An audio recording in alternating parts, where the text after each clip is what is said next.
word mummy, you might get a chill down your spine. That's because most of us associate this word with those creepy characters we've seen in some scary movies.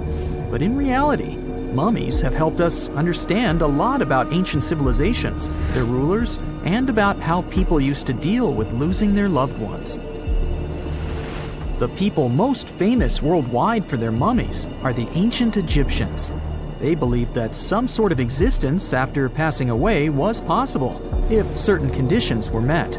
That's why they insisted on preserving the human body through the process of mummification and placing the mummy in a furnished tomb, kind of like giving it a fully functioning apartment of its own. Why did they believe in this? Well, because they were deeply connected to their natural environment for the most part. They saw the natural cycles around them, like how the sun rose every day, followed by the moon, or how new life was always sprouting from plants, even after they had wilted away. They also believed that the powerful spirit Osiris, who represented the cycle of passing away and resurrection, played a role in this process. To prepare for the afterlife, the ancient Egyptians followed certain rituals, like mummification, which involved using materials like honey, resins, and incense to preserve the body. There's no other mummy more popular than that of King Tut. He was a young pharaoh who ruled over 3,000 years ago in Egypt. The problem with discovering ancient royal tombs is that most of such burial sites were previously robbed. People knew ancient rulers had been left with many valuable belongings, so those locations became vulnerable to thieves. When King Tut's tomb was opened in 1922, people were excited because it had not been robbed, like many other previously discovered royal tombs. That's how well hidden it was. Inside, his mummy was encapsulated in a total of 3 coffins, including one made of gold. The objects found in his tomb showed us what ancient Egypt was like, and studying his mummy also helped us learn about the culture and practices popular at the time when he passed away. We also learned about his family by looking at his DNA. Scientists were able to discover that he had had a disease called malaria and a problem with his foot that might have made it hard for him to walk. Ramses II was another pharaoh in Egypt who ruled for 68 years, which was quite a lot back in the day. He was known for his expansion campaigns and building projects. Many objects from his time as a ruler still exist today, including a large statue of him. Ramses II was about 6 feet tall and lived to be about 90 years old. After looking at his mummy, scientists concluded that he may have had a medical condition that affected his spine. Now, remember those thieves I mentioned before? They are probably the reason why Ramses II ended up in a plain coffin in a secret collection of royal mummies at Deir al-Bahari, which was rediscovered in 1881. Thankfully, archaeologists were able to identify him because his journeys had been recorded on his wrappings. The process was really tedious too. In fact, in ancient Egypt, the mummification process could take a staggering 70 days to complete.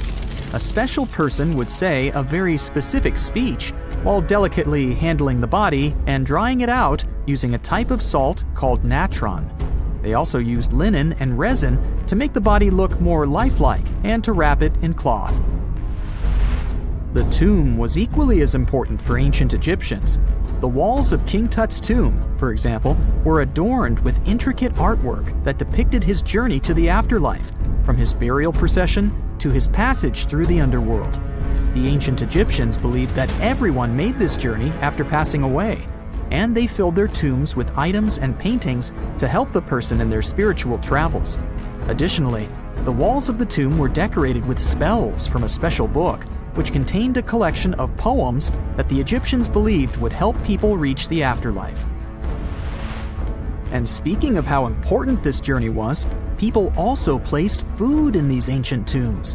In King Tut's tomb, archaeologists discovered 36 jars of vintage beverages and 8 baskets of fruit, which were believed to be left there to help him in his journey to the afterlife. The Egyptians believed that traveling to the afterlife took a really long time, so they left a lot of supplies, such as food and water, to sustain their loved ones. Pharaohs also generally had numerous luxurious garments and beautiful jewelry in their tombs to ensure that they would have a fashionable journey. These items included various types of linen clothing, such as tunics, scarves, gloves, and headdresses, as well as a lot of gold jewelry with precious stones, like bracelets, buckles, pendants, necklaces, rings, and even precious depictions of insects for protection. Some were also deposited with fans made from ivory and ostrich feathers to keep them cool in the afterlife. Some ancient rulers were even placed in their forever apartments along with boats. For example, Pharaoh Khufu built the Great Pyramid at Giza as his tomb, and a large ship was found inside.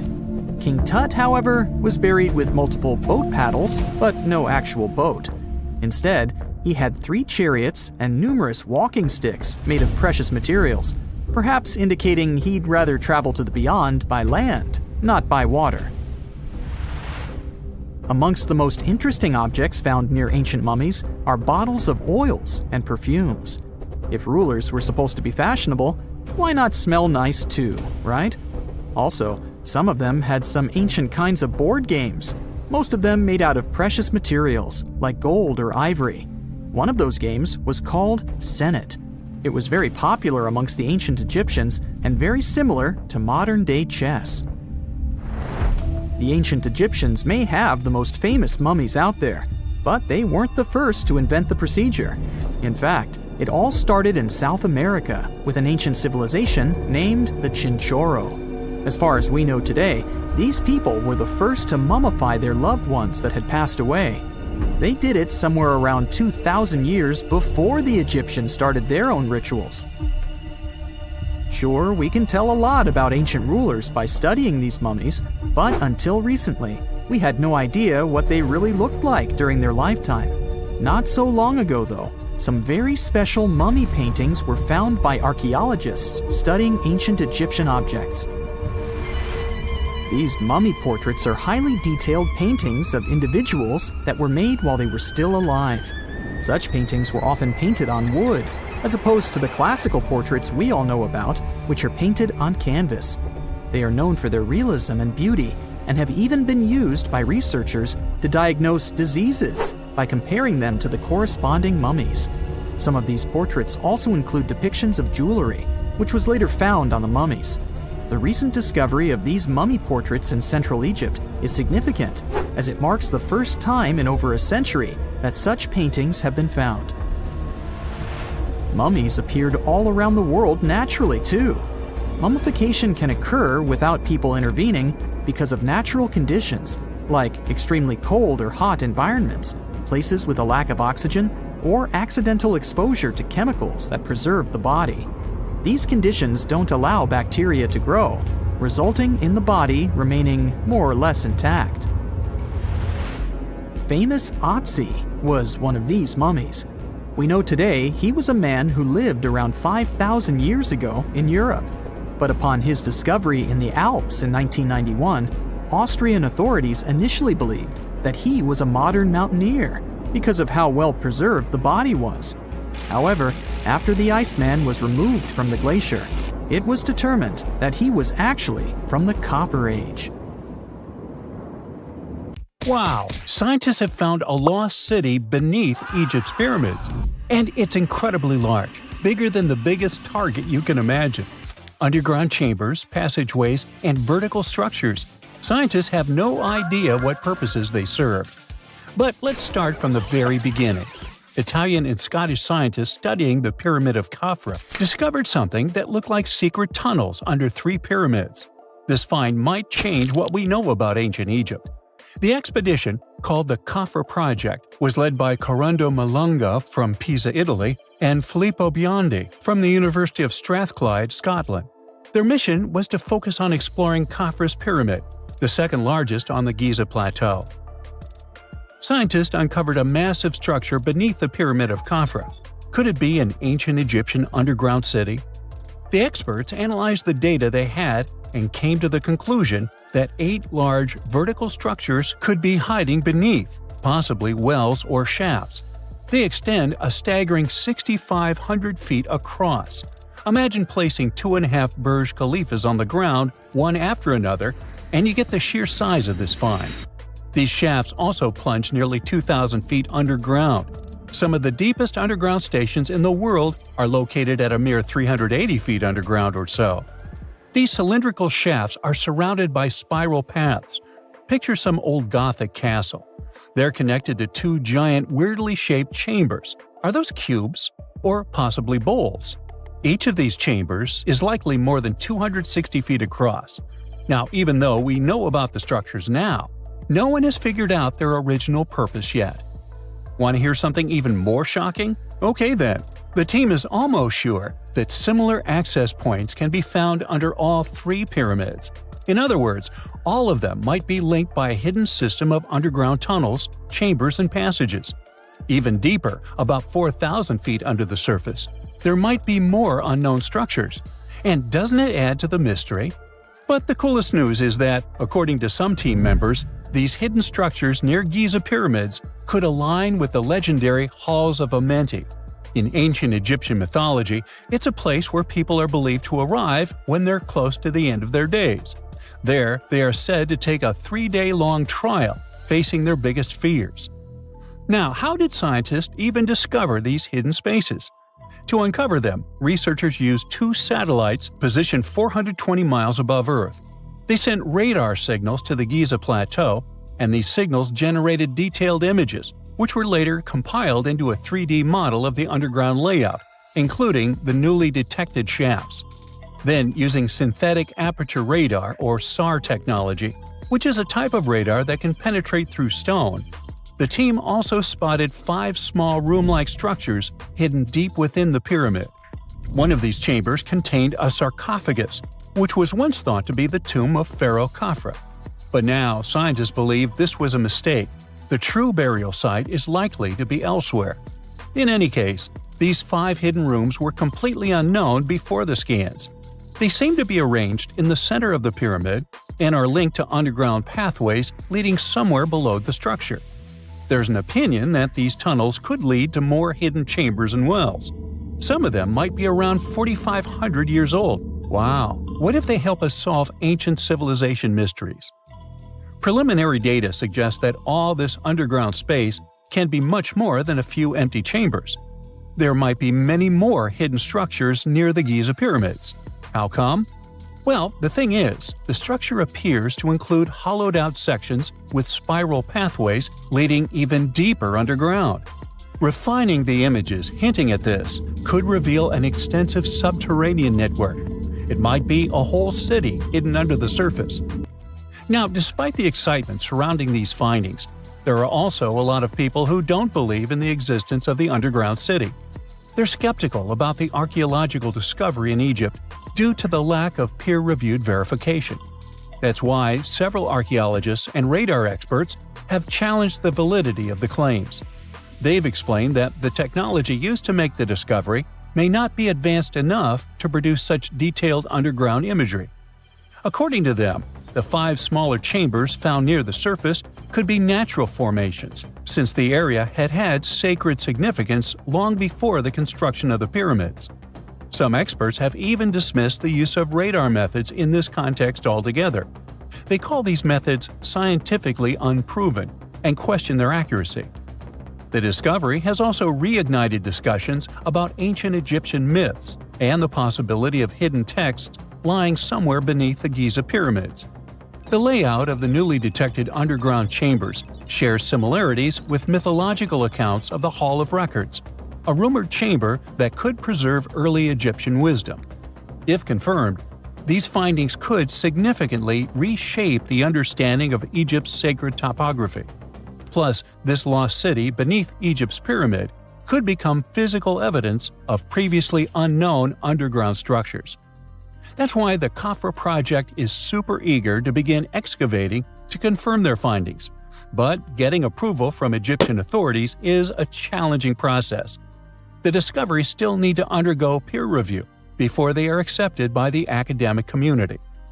By the way, this recent archaeological discovery in Egypt comes on the heels of another discovery involving a weird structure beneath the Royal Giza Cemetery, which researchers believe is unnatural in origin.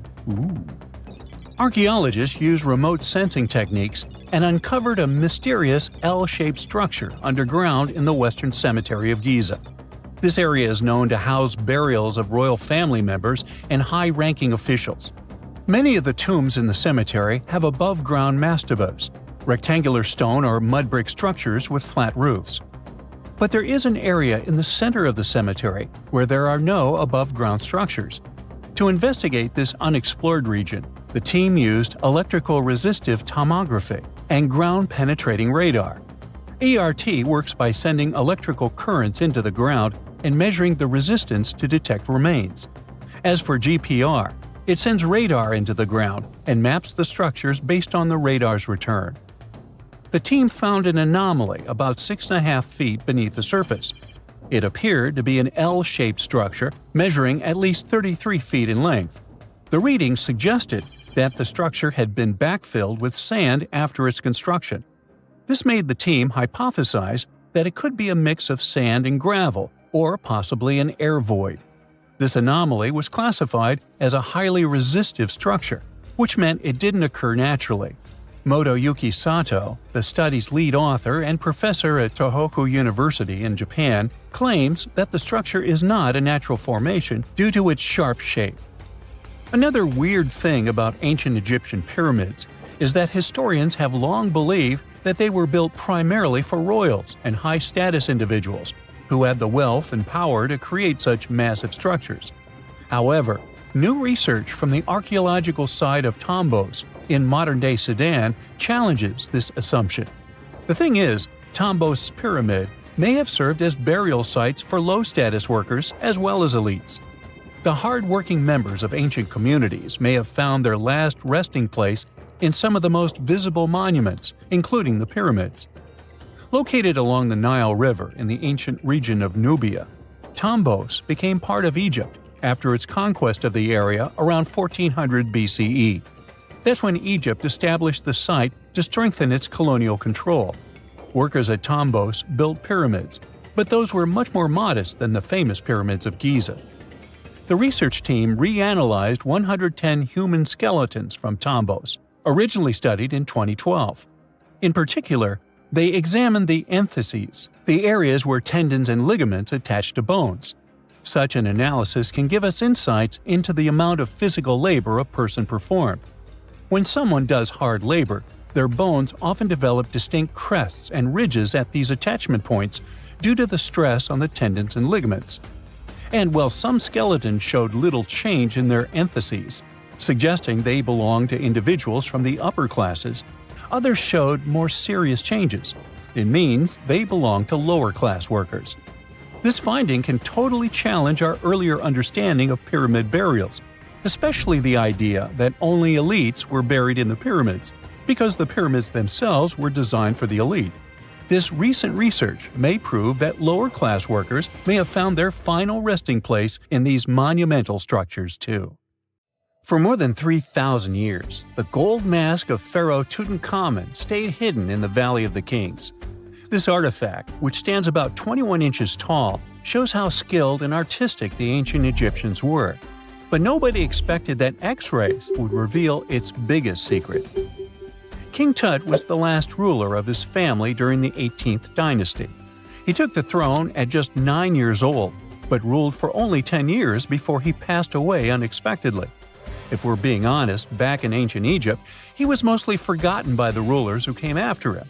His tomb wasn't a big deal for them, so much so that even the grave robbers forgot about him. It might sound a bit sad, but the truth is that it was actually great news for us. Since his tomb was practically forgotten, it ended up being perfectly preserved. While the other tombs in the Valley of the Kings were looted, his remained sealed and untouched. So when it was discovered back in 1922, it had over 5,000 precious objects inside.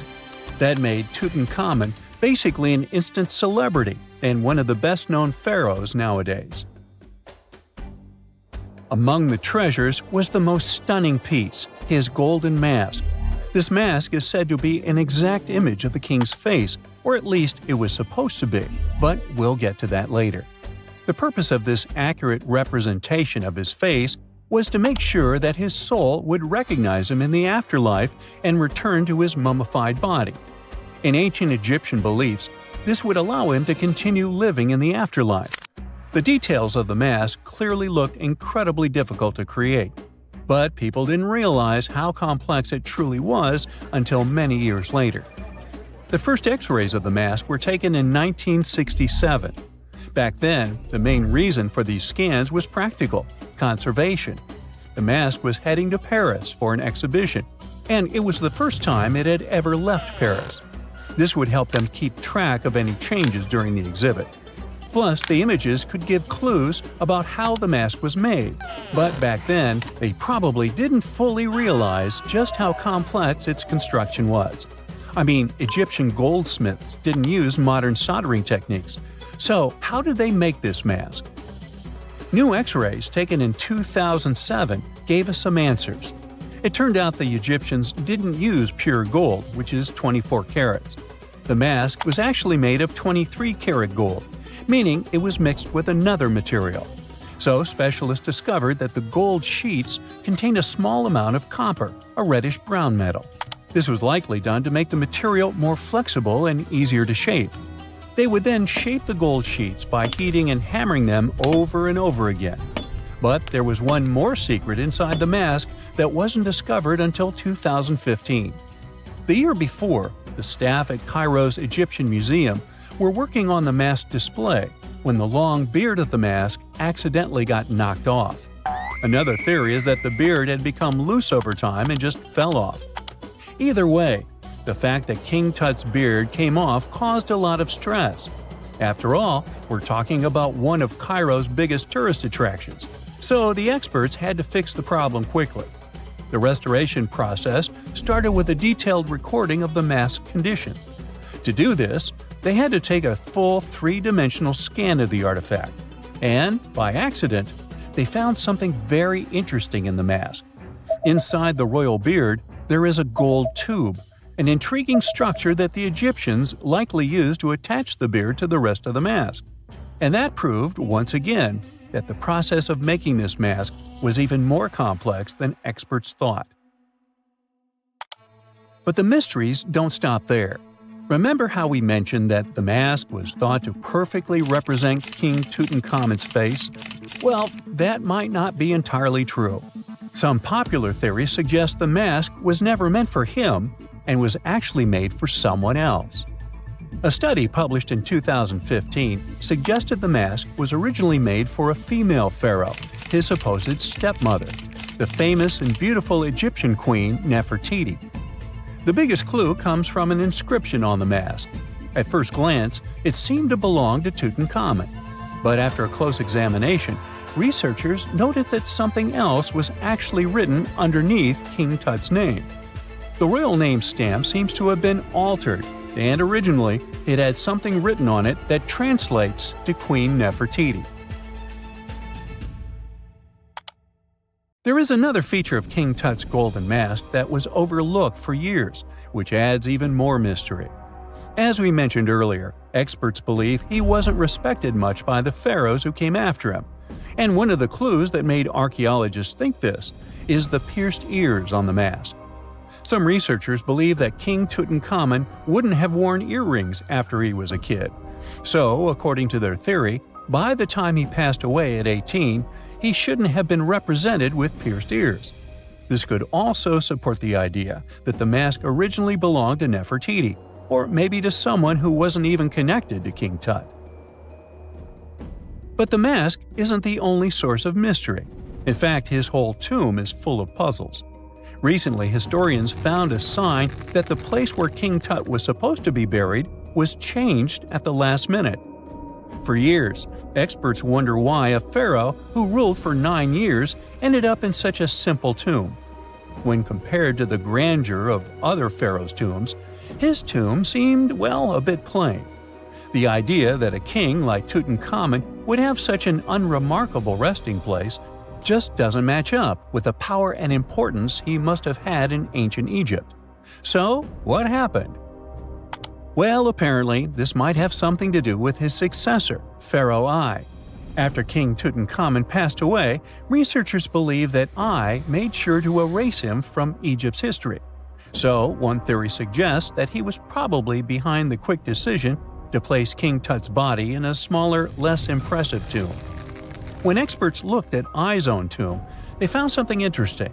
There is a large wall covered in painted baboons. This is the same type of artwork found in Tutankhamun's tomb. It seems like the same person might have chosen the artwork for both tombs. Now, the design and decoration of the two tombs are almost identical, suggesting there was a shared hand behind both. But there is one key difference. Ai's tomb is fit for a king. It's much bigger and more impressive, even though the style and artwork are similar to what you see in Tutankhamun's tomb. So the theory suggests that Ai decided what went into both tombs. Since Tut passed away unexpectedly at a young age, his grand tomb wasn't finished in time. Normally, pharaohs start building their tombs while they're still alive to make sure everything is perfect. But Tut passed away when he was just 18, so there wasn't enough time. Ai may have taken advantage of the situation, ordering a smaller tomb for Tut and keeping a larger one for himself. Experts believe this theory explains why Tutankhamun's tomb is so simple and how Ai managed to wipe his memory from history so easily. But in the end, the story of King Tut's mask and tomb is full of mystery and intrigue. Each new discovery sheds more light on what really happened all those years ago. But one thing is for sure, the secrets of ancient Egypt still have much to reveal, and King Tutankhamun will continue to fascinate people for years to come.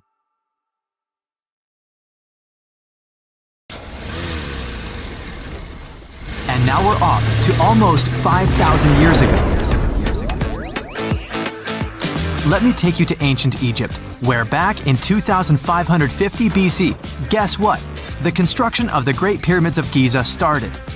People learned to build cathedrals and skyscrapers, but it wasn't until recently that these massive buildings appeared. It's still a mystery to even modern scientists how these pyramids were built 5,000 years ago. No wonder they are one of the 7 wonders of the ancient world. They're also the oldest of them and the only wonder of the ancient world that still exists in the 21st century. It must have taken a lot of cooperation to build a thing that massive, even for today's metrics. But the Giza pyramids weren't the first pyramids ever. The first one, called the Step Pyramid, was built around 80 years before the first Pyramid of Giza in 2630 BC for King Djoser. It wasn't meant to be extraordinary, but ended up being quite impressive. It was a pyramid of 6 stepped layers of stone. It was 204 feet high, which is as tall as a 19-story building. And it was the tallest building that existed at that time. It wasn't just a pyramid though, it was surrounded by a whole complex of buildings, including even courtyards. In ancient Egypt, people believed in the afterlife, so everyone, especially kings, wanted to make sure they had everything they needed to get ready for it. Here's why the pyramid complex was perfectly supplied with a lot of objects people used every day. The complex included a pyramid and a kind of a palace. Those buildings had many things the king loved and might need one day, like furniture, food, and gold vessels. After Djoser, building pyramids became common practice, but many pyramids weren't finished. It would usually take about 20 years to build one, but many rulers reigned way less than that. Overall, there are more than 100 pyramids. The most famous pyramids are the Great Pyramids of Giza. The first one and the biggest one was built for Pharaoh Khufu, around 2550 BC. Initially, it was 481 feet tall, which is as tall as a 40-story building. The second pyramid was built for Khufu's son, Pharaoh Khafre, around 2520 BC. It's just a bit shorter, usually standing at 471 feet high, a 39-story building. This is the pyramid with the famous statue of the Sphinx. Sphinxes have a lion's body and a human head. They were built to guard important areas. This one has the head of Pharaoh Khafre and is guarding his pyramid, facing the sunrise. The Sphinx is most well known and is one of the world's biggest and oldest statues. Originally, it had red color and did have a nose. It's still possible to see the trace of red pigment by its ears. But no one knows exactly when the nose disappeared. For some time, the Sphinx was sort of hidden underground, being covered with sand up to its shoulders. Luckily, in the early 1800s, an adventurer with a team of 160 people dug it out. The third pyramid of Giza is the smallest one, being more than twice shorter. Originally, it was 218 feet high, about the height of a 20-story building. Built in 2490 BC, it was a pyramid for Khafre's son, Menkaure. The pyramids are designed to align with the points of the compass, and their sides symbolize the rays of the sun. But back at the time, there were no compasses. Ancient Egyptians figured out the directions themselves, and with amazing precision. To align the pyramids, they used two constellations. Originally, the pyramids were covered in smooth white limestone and had a gold-silver top to reflect the sun. Later, the white limestone was taken from the pyramids by other kings and used for other buildings. Scientists estimated that ancient Egyptians used about 2.3 million stone blocks to build the first pyramid. Each block weighed more than 1 ton. This is the weight of a rhino. Some blocks were even bigger, being almost as heavy as an elephant. 4.5 millennia ago, there was no modern equipment to help build it. There were no machines, no wheels, and even no steel. The only metal available to them was copper. Even today, scientists aren't sure how the Egyptians managed to build the pyramids. There are no records left that would shed light on it. Some even think that Egyptians wanted to keep it as their secret and didn't even record it on purpose. Many believe that poor people and foreigners built the pyramids, but it's not true. Actually, the builders were very skilled workers, and they were fed and paid well. The archaeologists claim that the builders lived in a nearby temporary city and were a highly organized community with a strong leader. Scientists say that around 20,000 people worked on each pyramid complex, and it took about 20 years to build each. It probably was a national project. The construction site was large in resources, and food and essentials were likely to be contributed from all parts of Egypt. Even with all that support, it remains unclear how people managed to cut, transport, and assemble those huge stones. One of the theories suggests the stones were most likely transported on boats down the Nile River. Then, there was a harder part. They had to be moved to the construction site. For that, they probably used wooden sleds. It wasn't very hard to pull them because the sand mixed with the right amount of water was pretty slick. And 10 people could move a sled even with a rock weighing 1 ton pretty easily. Finally, one last problem. The stones had to be lifted and put into place. Archaeologists have discovered the remains of the ramps system that dates back to when the pyramids were built. Most likely, the Egyptians designed a unique system to move and pull huge stone blocks, but no one knows what it looked like exactly. The most common opinion is that there were several ramps around the pyramid to help move the blocks. The ramp was growing with the pyramid getting higher. They suppose people were walking up the stairs, pulling the stone on the wooden sled up in the middle on the sandy ramp. But this is just one of the options. Others say that the ramps were going around the pyramid. Some say the ramps were inside the pyramid. But we'll never know for sure, and it'll forever remain a mystery, just like the ancient Egyptians wanted. Surprisingly, there's not much inside the pyramids. Most of it is just solid stone with very little open space. But let's take a quick look inside the biggest of the pyramids of Giza.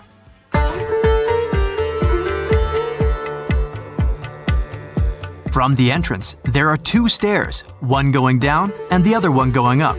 The descending one takes you to a chamber located underground. That's where the pharaohs are, but not in this pyramid because Khufu wanted to stay higher. The underground room is partly unfinished. The room with Khufu's sarcophagus is called the King's Chamber. It's upstairs and then through the tall and long Grand Gallery. Below the King's Chamber, there's a room called the Queen's Chamber. There are no queens though, and no one is sure why the room is called this. Unfortunately, none of these have any hieroglyphs on the wall. They're just bare. If you want to see them, you should go to the other rooms that are decorated. Those pieces of art are depictions of ancient Egypt's culture and daily life. The texts allow researchers to study their language and grammar.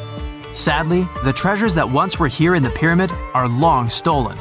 From that room, there are several tunnels for an unknown purpose. There are many tunnels and passages inside the pyramids. There are many chambers and shafts and secret ways. Scientists have been sending little robots with cameras there for some decades already. And the robots did discover another chamber a bit upstairs with hieroglyphs on the walls. But even today, much of the pyramids is still unknown, and there's no so-called building plan of the pyramids. Egyptians did create a mystery no one can crack for 4,500 years already. Scientists recently started to X-ray the pyramid to learn what's inside it without entering it and its narrow, mysterious tunnels. X-rays are a type of invisible radiation that can pass through our bodies and objects. They're very important in the field of medicine because they allow doctors to see inside our bodies without having to perform surgery. Now, let's dive into how X-rays work. They're a kind of electromagnetic radiation, just like light or radio waves. However, they have much higher energy than light, which makes them able to go through objects that light cannot. Imagine you have a powerful flashlight. If you try to shine it through a wall, the light won't go through because the wall is too thick. But these rays have enough energy to go through walls and even our bodies. The discovery of X-rays happened by accident in the late 19th century. A scientist was experimenting with cathode rays, which are a type of radiation. He was working in his lab and noticed that a nearby fluorescent screen started to glow, even though it was not directly exposed to the cathode rays. He realized that something invisible was causing the fluorescence, and he named it X-ray, because X is the mathematical symbol for something unknown. He continued experimenting with such rays and discovered that they could pass through many objects, like flesh and bones, but not through denser materials like metal. He also found that X-rays could create images on photographic plates, just like a camera takes pictures. The way this works is quite fascinating. Imagine you're standing in front of a bright light and you hold your hand in front of your face. Your hand blocks the light and you can't see through it. But if you place a sheet of tissue paper in front of your hand, some light will pass through, and you'll be able to see the outline of your hand. X-rays work in a similar way. When a doctor wants to take an X-ray of a part of your body, they will ask you to stand or lie down next to a machine. This device has a special plate that can capture the image. Let's say the doctor wants to further examine your arm. They will place the X-ray plate on one side of your arm and the machine on the other side. Then, the machine will produce a controlled burst of X-rays that pass through your arm. Remember how we talked about the tissue paper allowing some light to pass through?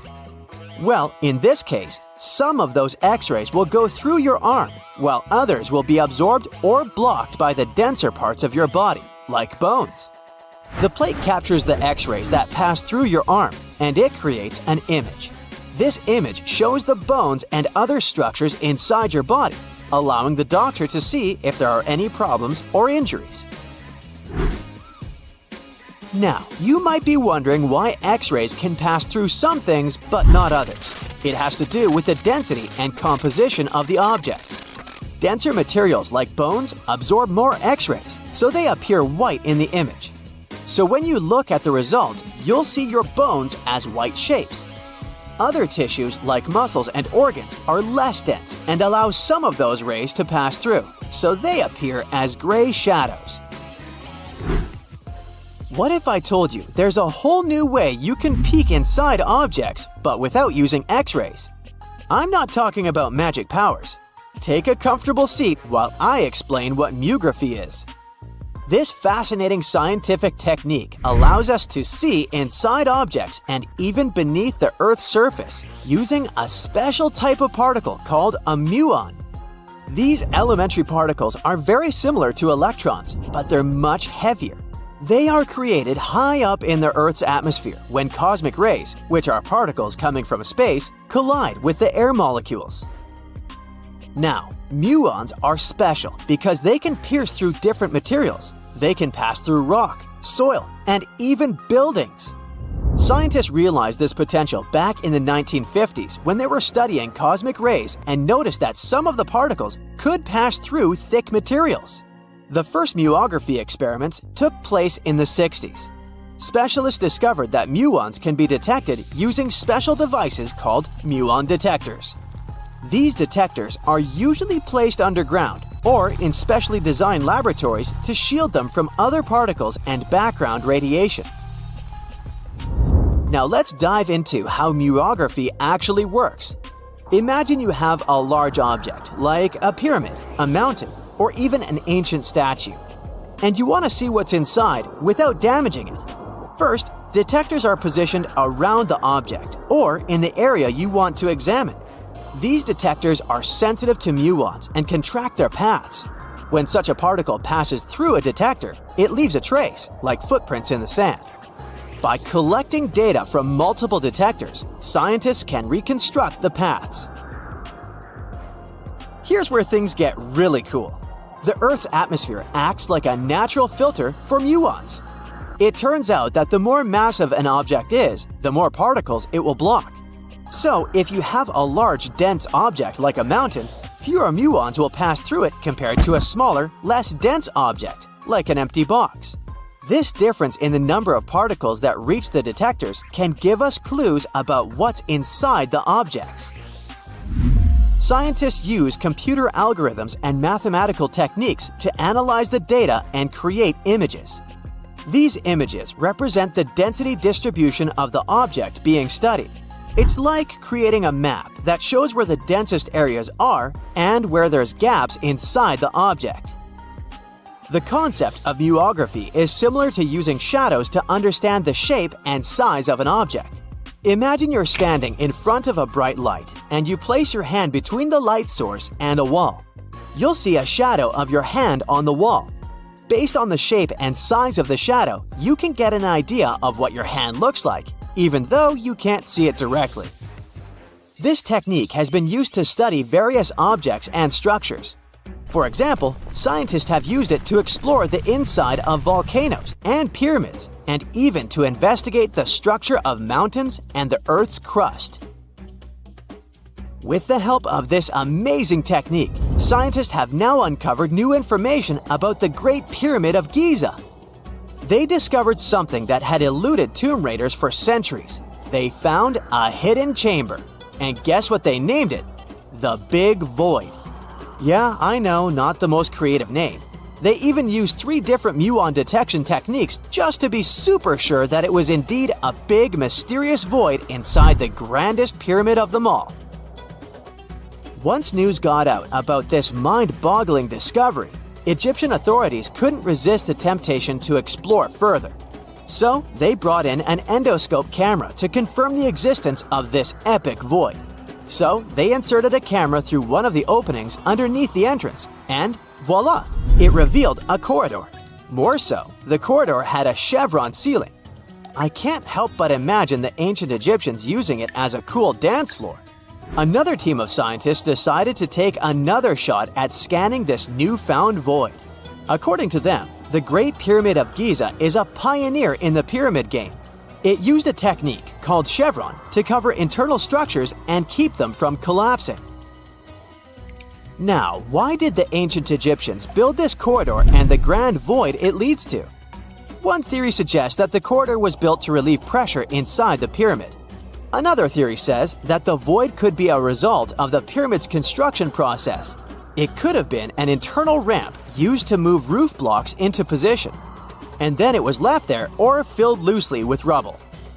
According to other enthusiastic explorers, there might be another burial chamber waiting to be discovered. They believe that the pyramids were built with a dash of randomness in the construction process. As the builders worked their magic, they realized that some chambers wouldn't be able to handle the weight of a majestic sarcophagus. So they made adjustments on the fly, creating new plans as they went along. The ancient city of Taposiris Magna is hidden on the northern coast of Egypt. These days it has very little of its former glory, but what lies beneath it may hold the secret to uncovering a famous mystery, that of Cleopatra, the most memorable Egyptian queen in history. The recently discovered tunnel is also known as a geometric miracle for its time. Excavations have uncovered a 43-foot-long structure below the ground, which is partially submerged in water. Its shape and construction technique are similar to that of the Eupalinos tunnel, another amazing ancient discovery. This one is located in Greece and was built by excavating simultaneously from 2 points, aiming to have them meet in the middle. The use of math and geometry to make this construction was astonishingly precise for those days, more so since it was built near a mountain.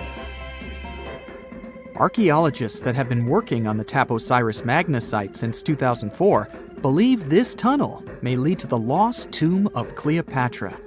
The clues they found so far seem to back up this theory. For starters, the city and its temple were built by one of Cleopatra's ancestors, Ptolemy II. All the architecture seems to indicate it was dedicated to the ancient spirit Osiris and his queen Isis. Throughout her reign, Cleopatra did try to associate herself with Isis, so it may be no surprise she chose this location as her final resting place. Scientists have yet to pinpoint Cleopatra's tomb, but research continues with the help of modern technology. To study this location better, archaeologists have even used a special device called ground-penetrating radar. This tool allows us to analyze what lies beneath the ground without being intrusive. Since this tunnel is so old, research needs to be done very delicately. Seeing pictures of what's underground before you start digging is incredibly useful and has been done here since 2011. Finally discovering Cleopatra's tomb may help us piece together her story, especially what might have happened during the last portion of her life, which is still surrounded by mystery. We still don't know the exact cause of her passing. Some believe she may have let herself be bitten by a poisonous Egyptian cobra. Others have suggested that she was well accustomed to toxic substances, even hiding some in her hairbrush in case she ever needed it. But that's not to say she chose to use it on herself. We do have a lot of other interesting information on Cleopatra that's equally as impressive, like the fact that she had a stylist. Most of the images you've seen depicting this famous queen show her wearing black eyeliner. This look was put together by Airas, a woman known to have been her personal beautician. She traced the long line from her eyes to her temples, a makeup technique still used today to enhance the eyes. Airas was an important figure throughout Cleopatra's life, known also as her confidant and close friend. There are even theories that suggest Airas was there by her side when she passed away. Despite her well-thought-out looks, Cleopatra wasn't as pretty as she's described, or at least that's what recent research has pointed out. Sure, if we look at movies and modern imagery, she's depicted as this incredibly beautiful woman with symmetrical and delicate features. However, if we look at coins showcasing her image from back in the day, her looks are rather average. Her image on the coins might have been adjusted too, to make the queen look stronger in the eyes of her people. So there is no trusted source available to confirm her image, but her description in most pieces of ancient literature speaks of her other qualities, like her voice and personality, not of her beauty.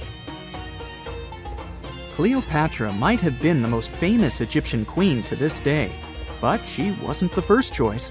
She did have an older sister, Berenice, that was initially supposed to take the throne.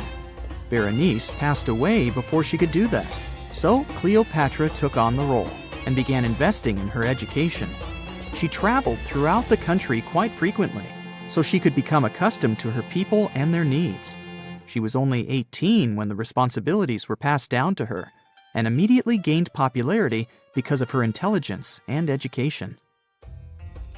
Her taste in literature was quite good too. She was known to be a fan of Homer, the famed Greek philosopher and poet. Cleopatra loved to write as much as she loved to read. There are even claims that she wrote a book on medicine and cosmetics, but we have no evidence to this day that such work ever existed. Part of being a great leader back then meant you had to speak multiple languages. Cleopatra clearly understood that, and that's why she's rumored to have known many languages to varying degrees. Some archaeologists suggested she spoke Greek, Egyptian, and Ethiopian, as well as many Arabic dialects. She might have even spoken Latin, but there's little evidence to support this claim. She might not have had angelic looks, but Cleopatra was really careful with the way she looked, even with her diet. She was known to have enjoyed simple meals, including a variety of fish. Since she lived close to the Mediterranean Sea, it's really no surprise.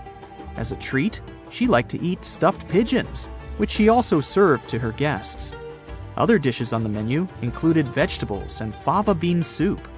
Fruits and nuts weren't missing from her diet either, and she was also a big fan of honey.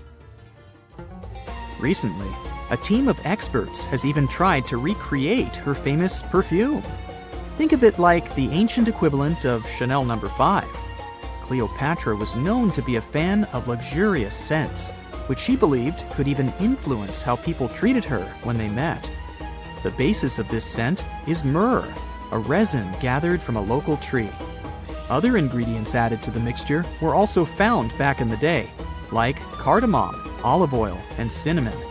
The results may not be quite as delicate as the perfumes we know and use today. Its consistency was way thicker, and the scent lasted way longer.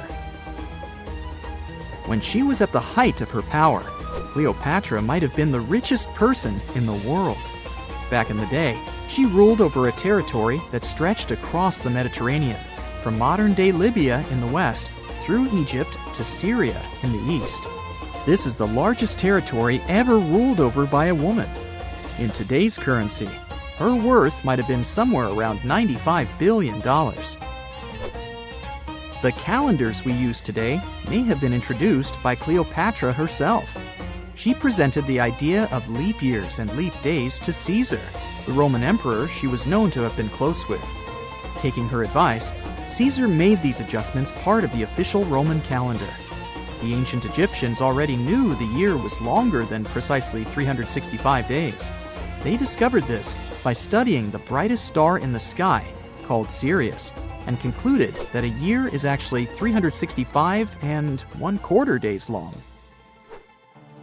It was Elizabeth Taylor that famously introduced Cleopatra to pop culture when she played her in the 1963 film bearing the same name. Up until that point, it was the most expensive film ever made. It was originally supposed to cost somewhere around $2 million, but ended up costing a mind-boggling $44 million. That's mostly because of script and production issues. To make this iconic movie, producers created 79 sets from scratch, as well as over 26,000 costumes for the cast. Elizabeth Taylor's Cleopatra costumes alone cost somewhere around $200,000.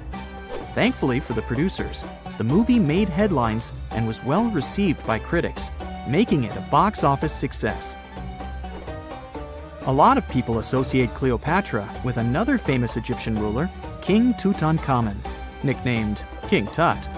Surprisingly, apart from both of them being Egyptian pharaohs, they have nothing else in common. For starters, King Tut lived around 1,300 years before Cleopatra did, and there is also no connection regarding their ancestry. Cleopatra had Macedonian Greek roots, while King Tut was a native Egyptian. Imagine working 7 days a week on a large-scale construction site. You, along with thousands of others, carry millions of stone blocks and put them on top of each other according to a complex system. You work without modern construction equipment. You have no air conditioning or constant access to water. It's so hot outside that you can fry eggs on the road. You've been building the pyramid for decades, and now, when it's finally done, you enjoy the result of the colossal work of thousands of people. You're looking at a giant cultural monument of global value that will freeze in time and amaze people for tens of thousands of years. A few thousand years have passed. People in the 21st century see the pyramids and are like, wow, I can't believe humans have built this. Yeah, the people who built the pyramids wouldn't have appreciated such a theory. But actually, there are reasons to believe that people built it using some fantastic technology. From the outside, it seems the Great Pyramids are just big triangles of stone. People just put some heavy blocks on top of each other, and that's it. In fact, the design seems too perfect to be true. The pyramid consists of more than 2 million blocks. They lay so close to each other and are so even that you couldn't squeeze even a thin sheet of paper between them. Scientists still can't figure out the exact technology for building the Egyptian pyramids. One of the biggest and most famous is the Great Pyramid of Giza. This huge construction, well known all over the world, has one big secret. There should be a capstone on top of the pyramid. It's a triangular-shaped stone block, a small pyramid on top of a huge one. It's also called a pyramidion. The builders of ancient Egypt made it out of granite and limestone and covered it with gold. No records or old drawings prove that there was a pyramidion at the top of the Great Pyramid of Giza. But there's another ancient Egyptian structure with such a triangle, the Red Pyramid. It was built before the Great One, and its capstone has survived to this day. Archaeologists have found and reconstructed it. But where could the capstone of the Great Pyramid be? It's a mystery that still has no answer. Some are sure that some thieves have stolen it from the top. Maybe they just climbed up and pushed the pyramidion down. It makes perfect sense. The capstone was probably the most valuable element of the pyramid. Many scientists and archaeologists still don't know its exact purpose. Some believe that this peak covered with gold glorified the pharaohs. The capstone reflected moonlight at night and illuminated the entire space around it. During the day, the capstone reflected sunlight with its shiny surface. You could have noticed it from afar. The top of the pyramid was a kind of guiding star for lost travelers. All other stone blocks of the pyramid consist of limestone. People polished them to make them look shiny. In the past, they were even glowing and reflected light. You could see glowing pyramids from space, although they looked like tiny lights. Over thousands of years, winds, sandstorms, and rains have changed the pyramid's appearance. If people had taken care of them all this time, they would have looked like something out of science fiction movies, or the pyramids from Las Vegas. But unfortunately, we will never see their original appearance. Some archaeologists and scientists believe that the capstone could absorb the sun's energy and distribute it evenly throughout the pyramid. No one knows precisely why the Egyptians needed this technology. There's a theory the pyramids are ancient energy systems. The pharaohs applied this energy to use some unique technologies that were more advanced than all the achievements of the 21st century. And the triangular shape of the pyramids was ideal for boosting this electromagnetic energy. In theory, solar radiation, or electromagnetic forces, accumulated at the top of the pyramid, filled the inner rooms, and then went down the walls to the base. Any surface distortion could prevent the flow from spreading, so they had to create a perfectly smooth surface. That's why they installed the blocks so that nobody could squeeze a needle or razor blade between them. Many people believe in this theory because they built the pyramids from limestone. This material can hold energy inside itself. In the inner part, they created granite deposits to cause air ionization, that is, to create an electric charge. They also dug channels under the pyramid for water to transmit electricity. And at the top, they put a gold capstone, the best conductor of electricity. So, this is how you get a great power generator. Different cultures used similar technologies to create electricity all over the world. But these are all theories. If it had been working, humanity would have used these technologies today. There are mentions of the metal industry, chemistry, engineering, physics, mathematics, and astronomy in some ancient records. Most scientists don't believe in all these things. We know the detailed stages of the technology's development in different cultures. In the 21st century, scientists, historians, and anthropologists can track the evolution of all modern devices. If people had created some technological inventions in ancient times, the history of the world would have looked different. Perhaps all the achievements of antiquity could have been wiped off the face of the earth by global cataclysms, and it can happen to us. Just imagine how people would dig up a laptop in 5,000 years. Perhaps they wouldn't understand what kind of device it is. Another Egyptian wonder surrounded by mystery is the statue of the Sphinx. The Egyptians carved it out of a single massive piece of limestone about 4.5 thousand years ago.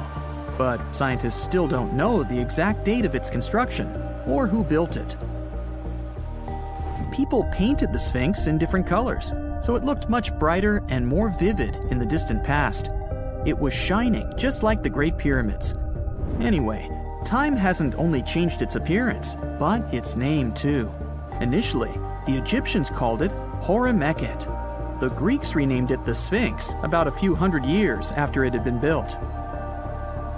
The Sphinx emphasized the greatness of the rulers of Egypt.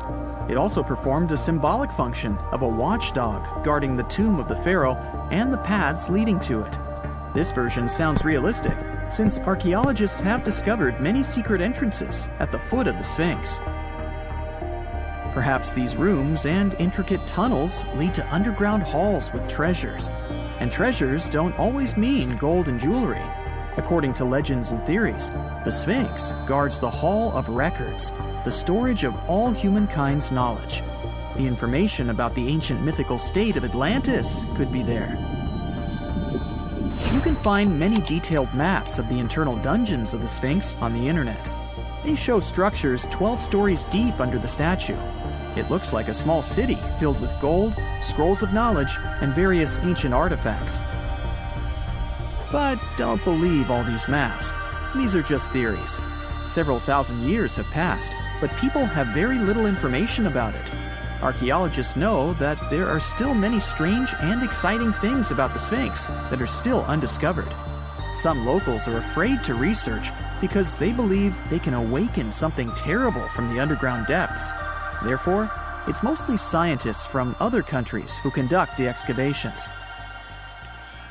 In 1998, scientists discovered strange tunnels leading to empty rooms under the Sphinx. They realized that some people tried to get there through tunnels in the past, and maybe those people took all the treasures that were there. One of the legends says that some powerful artifact lays beneath the Sphinx. Its technology can change the whole world, but the locals are hiding it because it can damage the planet. Some believe that you can find evidence of unknown technologies painted on the granite walls in the pharaoh's tombs. But most likely, these paintings and signs tell us the myths and legends of ancient Egypt. But what if Egyptian symbols and drawings are detailed instructions for using ancient technologies?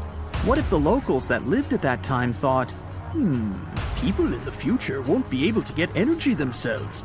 Let's leave some detailed instructions for them. Anyway, there are many riddles and theories. In reality, the search for answers is a dangerous undertaking, since it's not easy to get into the underground halls. Excavations can ruin the structure of the entire Sphinx. Any person inside the tunnels may get lost and never be able to find their way back. Besides, it costs a lot of money. Now, what would be awesome is if people could invent some device that could scan underground areas and show their detailed models. In 1850, French scientist Auguste Mariette went to Egypt looking for manuscripts, but accidentally found a head of a sphinx sticking out of the dunes. He cleared the sand and figured out the sphinx was guiding the entrance to some underground construction. Several months later, he finally entered the Serapeum of Sahara. Inside, he found an enormous granite sarcophagi with remnants of 64 bulls. Scientists are still amazed by the tech that the ancient Egyptians used to transport those enormous boxes. The Serapeum was built around the year 3000 before the Common Era. It was an underground tomb built to honor the sacred Apis bulls of ancient Egypt. It had a long hallway, almost 500 feet long, with giant stone rooms on both sides. Some of the sarcophagi weighed as much as 50 average cars, and all of them were made with super precision with exact 90-degree angles. These sarcophagi were beautifully decorated with hieroglyphs and carvings that told stories about the lives and importance of the Apis bulls. Now, there are 24 sarcophagi left. In ancient Egypt, Apis bulls were very special animals connected to the deity Ptah. They thought the bulls carried Ptah's spirit and wisdom, helped the pharaoh, and protected the Egyptians. Priests looked for special markings on young bulls to find Apis bulls. It could be a white triangle on its forehead, which symbolized divine light, a shape on its back like a vulture's wing, and a scarab shape under its tongue, which stood for rebirth. If a bull had these signs, they believed it was chosen by Ptah and treated it like royalty. The chosen bulls lived in a special temple in Memphis, the city where they worshipped Ptah. They received the best care and offerings from visitors who wanted their blessings. When an Apis bull passed away, it was treated with great honor and mummified. When Mariette entered the Serapeum, he noticed traces of rollers on the gallery's floor and found 2 wooden horizontal winches. Each had 8 levers. Later, other explorers saw double rails. The burial chambers were lower than the hallway floor. To get the boxes into place, workers filled the chambers with sand so the sarcophagi could be rolled in straight. Then they slowly removed the sand to gently lower the boxes into perfectly cut spaces in the bedrock. A carved stone sign found in the Serapeum said it took 28 days to move just one sarcophagus and its lid into its spot during the time of Ptolemy II. The extreme precision of the sarcophagi with 90-degree angles also has an explanation. Ancient Egyptians wrote texts, or rather, papyrus, on geometry a long time ago. It shows that they knew the approximate number pi and could calculate the volume of a pyramid with its top cut off. If they could figure out complicated math like that back then, it makes sense that they could also carve perfectly flat surfaces 500 years later. All this sounds pretty legit, but some people think certain things don't add up here. The size of boxes is way larger than the size of bulls, yet they buried pharaohs in tiny coffins that barely fit their bodies. The sarcophagi are made out of granite with crazy precision, and they could have just used limestone, which would have made things way easier. The transportation of the boxes seems pretty simple, but only in theory. If one person could pull about 440 pounds, then at least 250 people would be needed to pull just one box. The tunnels in the Serapeum are really narrow, only about 2 feet wider than the boxes themselves. There's no way hundreds of people could have squeezed into those tight spaces to pull the boxes. And even if they did, how would they turn the box in the cramped corridor, lower it into its niche, and place it perfectly in the middle? Somehow, they did this 24 times, and every box is centered perfectly. Plus, the chambers were dusty, and there were no signs of soot from lamps. This means they must have worked in almost complete darkness. The real use of the boxes could also be different. A long time ago, even before the Egyptian pharaohs ruled, the local people already knew how to use fermentation. It happens when tiny organisms called yeast eat certain ingredients like starch and turn them into gas and ethanol. So someone in ancient Egypt probably put food like barley, bread, and even meat inside a giant stone box, then closed it tight with a heavy lid. These stone boxes, carved from granite, were so precisely made that they were almost completely sealed, so nothing could escape from it. As the yeast inside the box started working, it created more and more CO2 gas. It built up pressure inside the box. The granite boxes were incredibly strong. They could handle more pressure than a car tire can hold. When granite was squeezed under such pressure, its crystals produced a tiny electric charge. This effect was possible because granite contains quartz, a material that reacts to pressure this way. The process also needed meat or animal parts, possibly to help the yeast grow better. Meat contains something called oleic acid, which yeast needs to keep growing and to survive the bad effects of the ethanol it produces.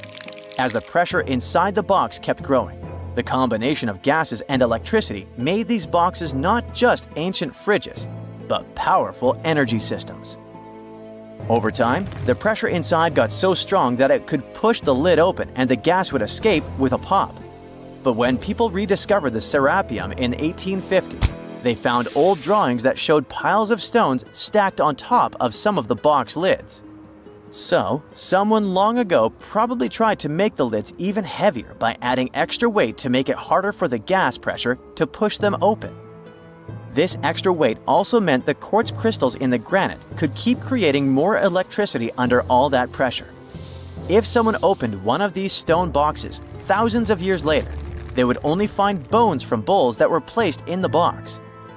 And that's exactly what Mariette discovered in the 1850s. They opened the Serapeum for visitors soon after the first excavations in the second half of the 19th century. Prince of Wales even had a luncheon with his guests in one of the sarcophagi. Sands and earthquakes made the site inaccessible for a while, but now you can visit it again and try to solve the mystery yourself. With new tech, we could have answers to many other historical mysteries soon. A team of scientists at Chicago's Field Museum of Natural History recently used a special CT scanner to learn more about ancient Egyptian mummies without unwrapping them. They gently rolled 26 mummies on custom carts out to the parking lot, where the scanner was waiting.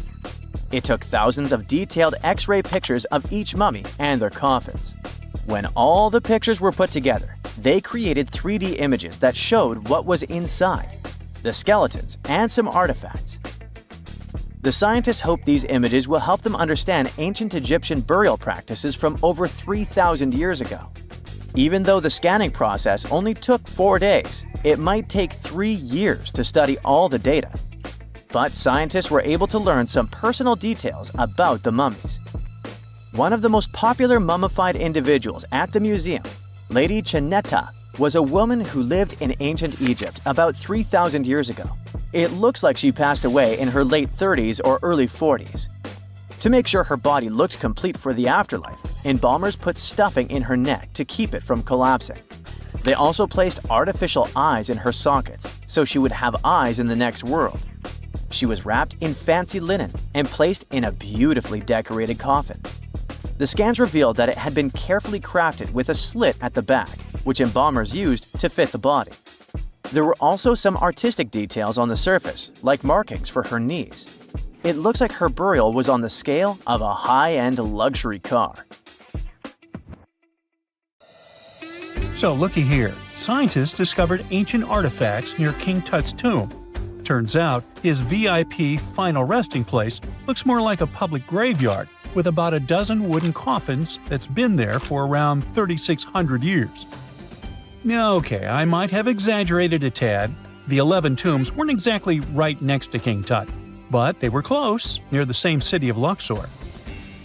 New findings in Egyptian tombs can help us piece together what life was like in ancient Egypt. And guess what? Ancient Egyptians seem to have been remarkably like us, modern humans. Say, the women have always loved jewelry, and archaeologists retrieved a beautifully made necklace with 30 amethyst beads and 2 agate beads, plus a hippo head amulet. Bet it was all the rage back then. Researchers also discovered 2 copper mirrors. One had a handle shaped like a lotus, and the other was decorated with Hathor, the ancient Egyptian deity of the sky, women, fertility, and love. These recent excavations near Tutankhamun's burial site led to another jaw-dropping revelation. For the first time in thousands of years, fragments of Queen Hatshepsut's Valley Temple were uncovered. This fearless woman was thought to be the second female pharaoh, who ruled with both courage and wisdom, leaving a legacy as solid as the stones themselves.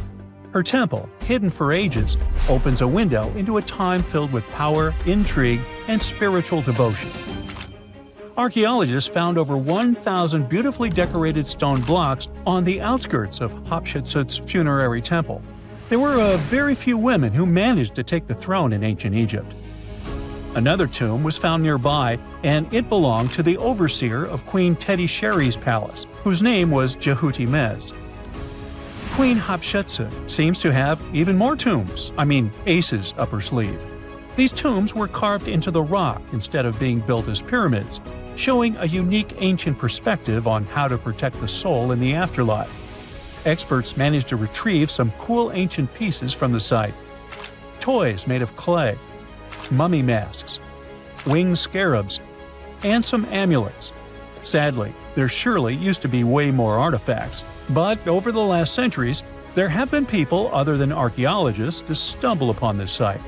It's likely that looters got to these tombs before them and may have taken some valuable items.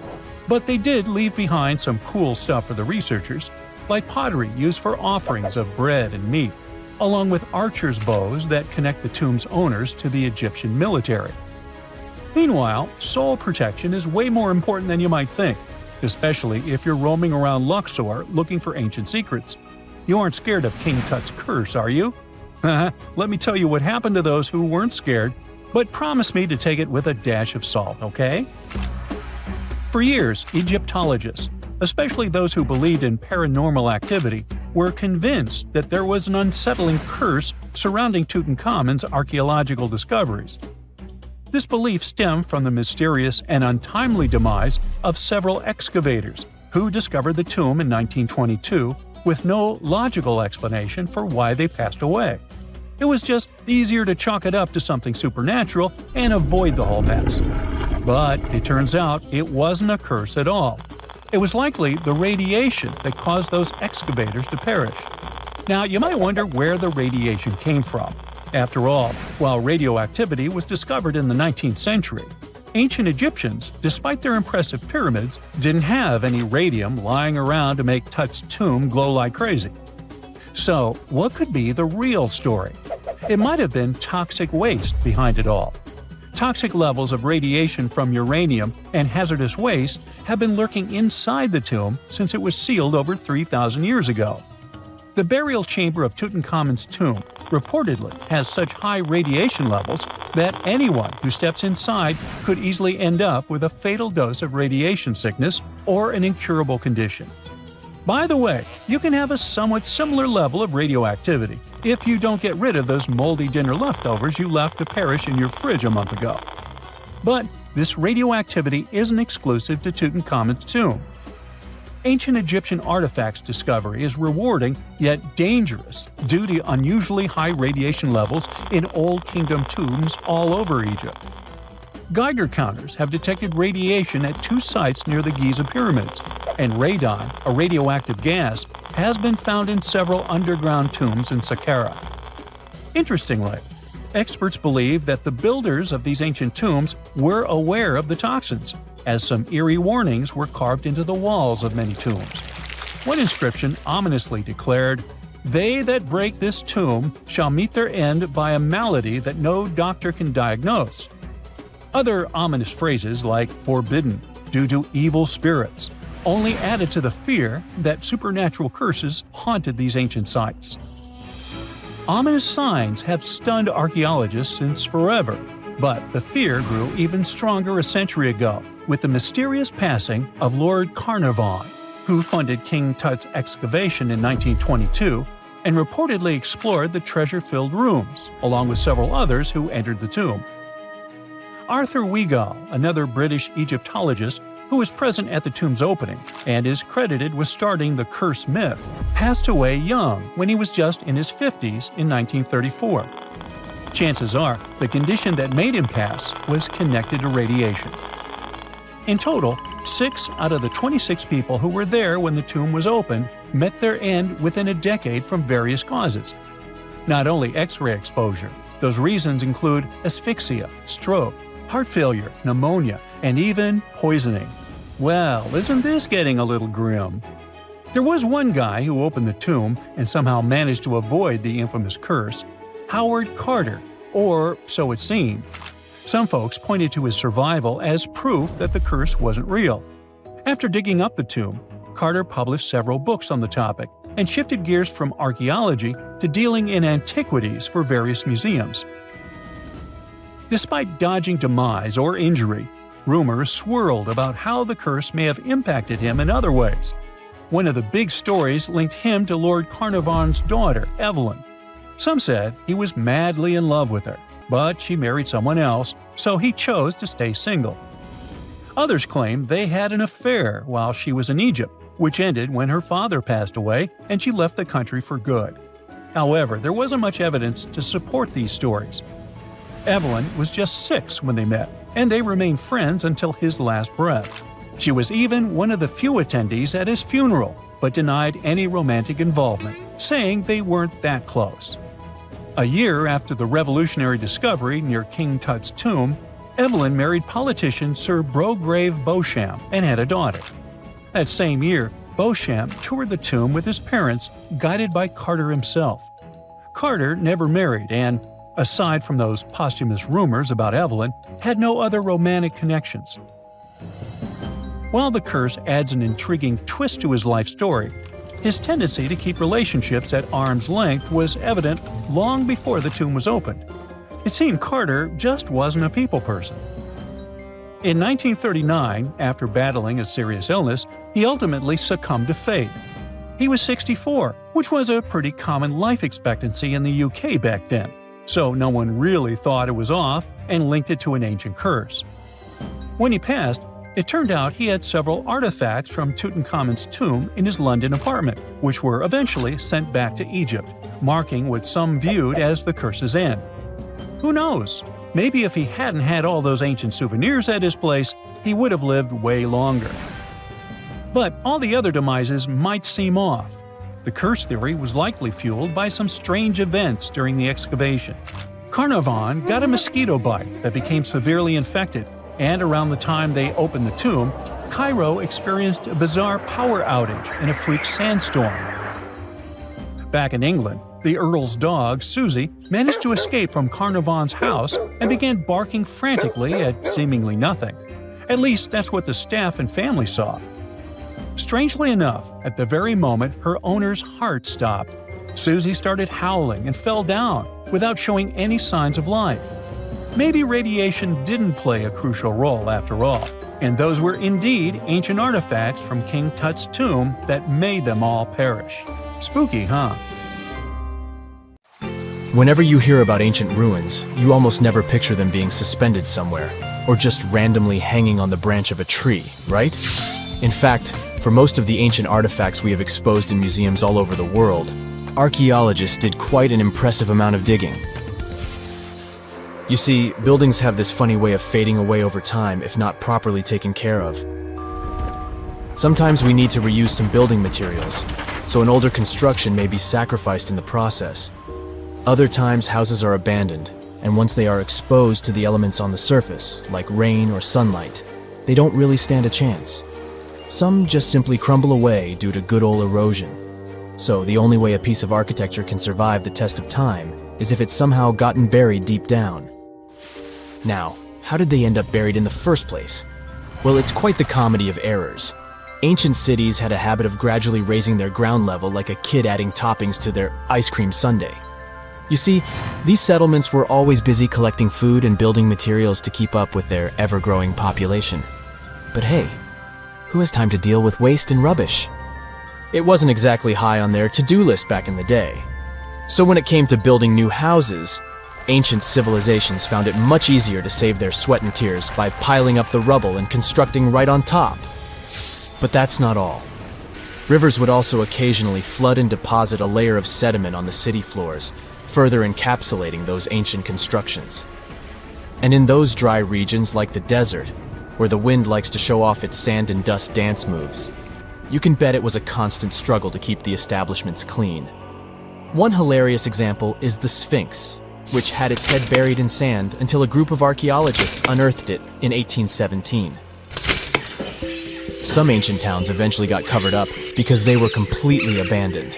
With less human activity to control their expansion, plant seeds couldn't resist the opportunity and sprouted all over the place. They gobbled up carbon dioxide from the air and grew, adding more and more bulk to the ground. Those cheeky roots even decided to stabilize the soil made from decaying plant matter, creating layers upon layers of earthy goodness. It's like the ultimate DIY project Mother Nature embarked on, with plants as her loyal helpers. The act of digging into the secrets of ancient civilizations is not just about unearthing a lost world. It's also an epic quest to reveal the hidden treasures beneath layers of history. But how do archaeologists know where to dig in the first place? If everything is covered in layers upon layers of sediments, debris, and plant roots, they must have some sort of system they rely on before embarking on a new project, right? For starters, they're not always the ones suggesting an archaeological dig in a certain location. Let me explain. Let's say you're a contractor and you want to build a new fancy apartment complex in your city. Some local legislations have certain requirements before your project can start, though. For instance, Before anyone starts building on a piece of land, they might need to bring in specialists to check the soil. These clever folks can be archaeologists, geologists, or paleontologists, and they need to keep an eye on things during development. If any artifacts or ecofacts, fancy word for organic remnants, are discovered, these experts swoop in to excavate and study them.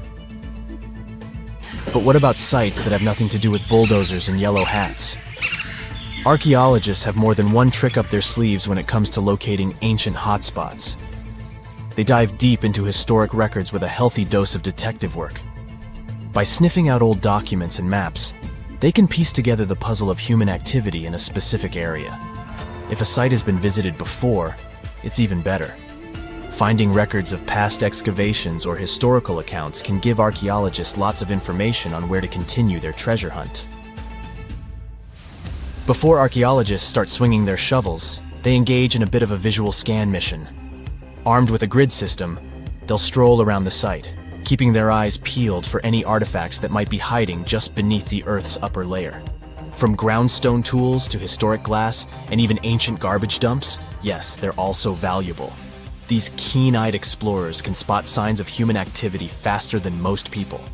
If they stumble upon midden soil, fancy term for a garbage dump, they know for sure that humans once called this place home. Archaeologists don't just rely on their trusty shovels, though. They have an arsenal of gadgets to aid in their search for hidden wonders. Geophysical tools are like their secret weapons. Take the resistivity meter, for example. This clever contraption measures the electrical component of the soil and any buried features or artifacts. A buried wall, for instance, will create a different resistivity reading than the surrounding soil. Magnetometers and ground-penetrating radar work in similar ways, showcasing potential hints of ancient treasures in the soil. And who could forget our trusty old friend, the GPS? It helps archaeologists map out precise locations, like a high-tech treasure map, leading them straight to their pot of gold.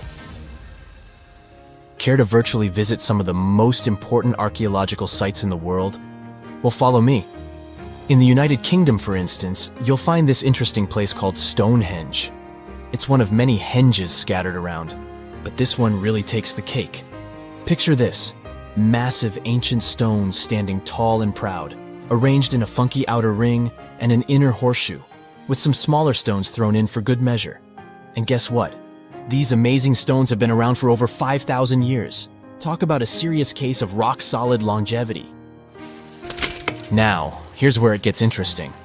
According to local folklore, the legendary wizard Merlin whipped out his magic wand and poof!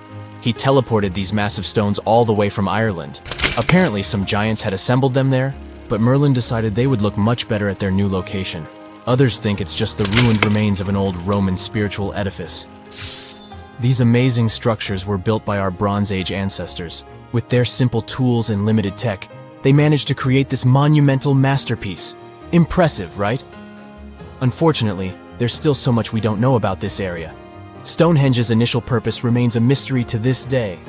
Sure, there are lots of theories, but scientists have yet to agree on the subject. However, we do know that it's perfectly aligned to catch the sunrise during the summer and winter solstices. The ancient city of Pompeii is an equally amazing archaeological site. Picture this: Mount located outside present-day Naples in Italy. Fast forward to the year 1748, when a bunch of adventurous explorers stumbled upon Pompeii. Lo and behold, they discovered a treasure trove of well-preserved goodies: streets, houses, food. Probably a bit stale by then. Blingy jewelry, fancy sculptures, colorful frescoes, everyday household items, and even animal and human remains. It was like an epic archaeological party. From the looks of it, Pompeii had it all. Fancy houses and villas, a massive 20,000-seat arena, cute little artisan shops, hangouts like taverns. And let's not forget the saucy spots like those luxurious bathhouses for some intense pampering. There's also the sanctuary of Apollo, where people used to gather for their daily dose of worship. And of course, the bustling heart of the city, the Forum of Pompeii, where all the cool people used to hang out. And guess what? Pompeii is so cool that it made it to UNESCO's World Heritage List back in 1997. That's like the ultimate Hall of Fame for historical awesomeness. It also includes many other famous buildings and sites, like the Taj Mahal in India and the Acropolis of Athens in Greece. You have heard about Nikola Tesla. You have definitely heard about the Great Pyramids in Egypt. But what if I told you that Tesla may have probably uncovered the ancient mysteries surrounding the pyramids? Wait, what? Is this a crossover episode? Nope. It's highly probable that the secrets of the pyramids are hidden in plain sight. But first, let's recap what we know about the pyramids. What's so mysterious about them? I mean, they are just old quirky buildings, aren't they? One of the biggest questions is how they were built. Some people think that the pyramids were created by people using only their hands and muscles. But others think that there might have been some kind of crazy energy source that we don't know about yet. Like, what if aliens helped out or something? Just kidding. But this idea of some unknown energy source being used to build the pyramids has been around for ages. Even in old texts, like the pyramid texts, it talks about how the gods gave us something to build a great power. So maybe there was something really powerful and mysterious going on back then? Who knows? Back in the early 1900s, he got obsessed with the Great Pyramids of Egypt. He read numerous books about these ancient structures and was blown away by how much energy they seemed to have. At that time, not many people knew much about electricity, and Tesla started to wonder if there was some kind of advanced tech hidden in the pyramids. He had an idea that the power of the pyramids had to do with electromagnetism, and he put a lot of time and effort into trying to figure out the mystery. Tesla had some pretty unusual theories about the Great Pyramids. He thought that they could actually store and move electricity, which could then be used to power up the areas around them. He also had this theory that the pyramids were built using some kind of crystal energy. He believed that the chambers inside the pyramids could have these super powerful crystals that could control the electromagnetic fields. But that's not all. Tesla also had this idea that the materials used to make the pyramids had properties that allowed them to trap energy from the sun and the moon. And not just a little bit of energy. He thought that the pyramid could actually create this massive energy field that could light up whole cities or even brighten up dark places. He thought that the pyramids could be used as giant power plants to generate electricity and run machines. Tesla even believed that the pyramids were somehow linked to cosmic energy, which could be used for spiritual enlightenment and healing. How very new age of him. Anyway, Tesla wasn't just pulling these ideas out of thin air. He was seriously into studying everything he could about the pyramids, from ancient artifacts and texts to hieroglyphs and drawings. And he came up with this idea that the pyramids were designed to be energy amplifiers, and some kind of unknown energy source was used during their construction. Some people thought Tesla was eccentric for coming up with these theories, but his ideas have actually had a huge impact on the way we think about the pyramids today. Researchers and scholars have been digging into his theories for years and using them to uncover some of the biggest mysteries surrounding these ancient structures. For example, recently scientists have used theoretical physics to investigate how the Great Pyramid of Egypt would react to certain radio waves. They found out that if the radio waves were a certain length, the pyramid could concentrate the energy inside its rooms and focus it under its base. The scientists did lots of calculations to figure this out. They first thought about what radio wavelengths would work best. Then they made a model of how the pyramid would react to the waves. They figured out how much of the energy from the waves would get absorbed or spread out. Lastly, they checked how the energy would move around inside the pyramid when the waves hit it. To help explain all of this, the scientists used something called multipole analysis. This is when you take a complicated object and break it down into simpler parts. Then you can see how each part interacts with the energy that's coming in. It's like taking apart a puzzle to see how each piece fits together. The researchers are interested in how all of this can be used in the future. They want to make really tiny particles that can do the same thing as the pyramid, but with light. By changing the size, shape, and the material of these particles, they can control how the light moves around them. This can be really useful for things like making tiny sensors or super efficient solar cells. The scientists had to make some guesses when they were doing their research. They assumed that there weren't any hidden spaces inside the pyramid, and that the material used to build it was all the same. But even with these guesses, they still made some pretty impressive discoveries. But the pyramid study is not the only proof that Tesla was ahead of his time. There are more Tesla's projects that seemed unrealistic at the time, but that scientists and enthusiasts reevaluate and try to implement today. Let's talk about Tesla's most ambitious project, the Wardenclyffe Transmission Tower. Back in 1900, Tesla was already a big shot when it came to electrical engineering in America. People were blown away by his amazing inventions and the fact that he managed to outdo Thomas Edison in the battle of currents. However, Tesla wasn't content to rest on his laurels. He decided to embark on his most ambitious project yet, the transmission tower at Wardenclyffe.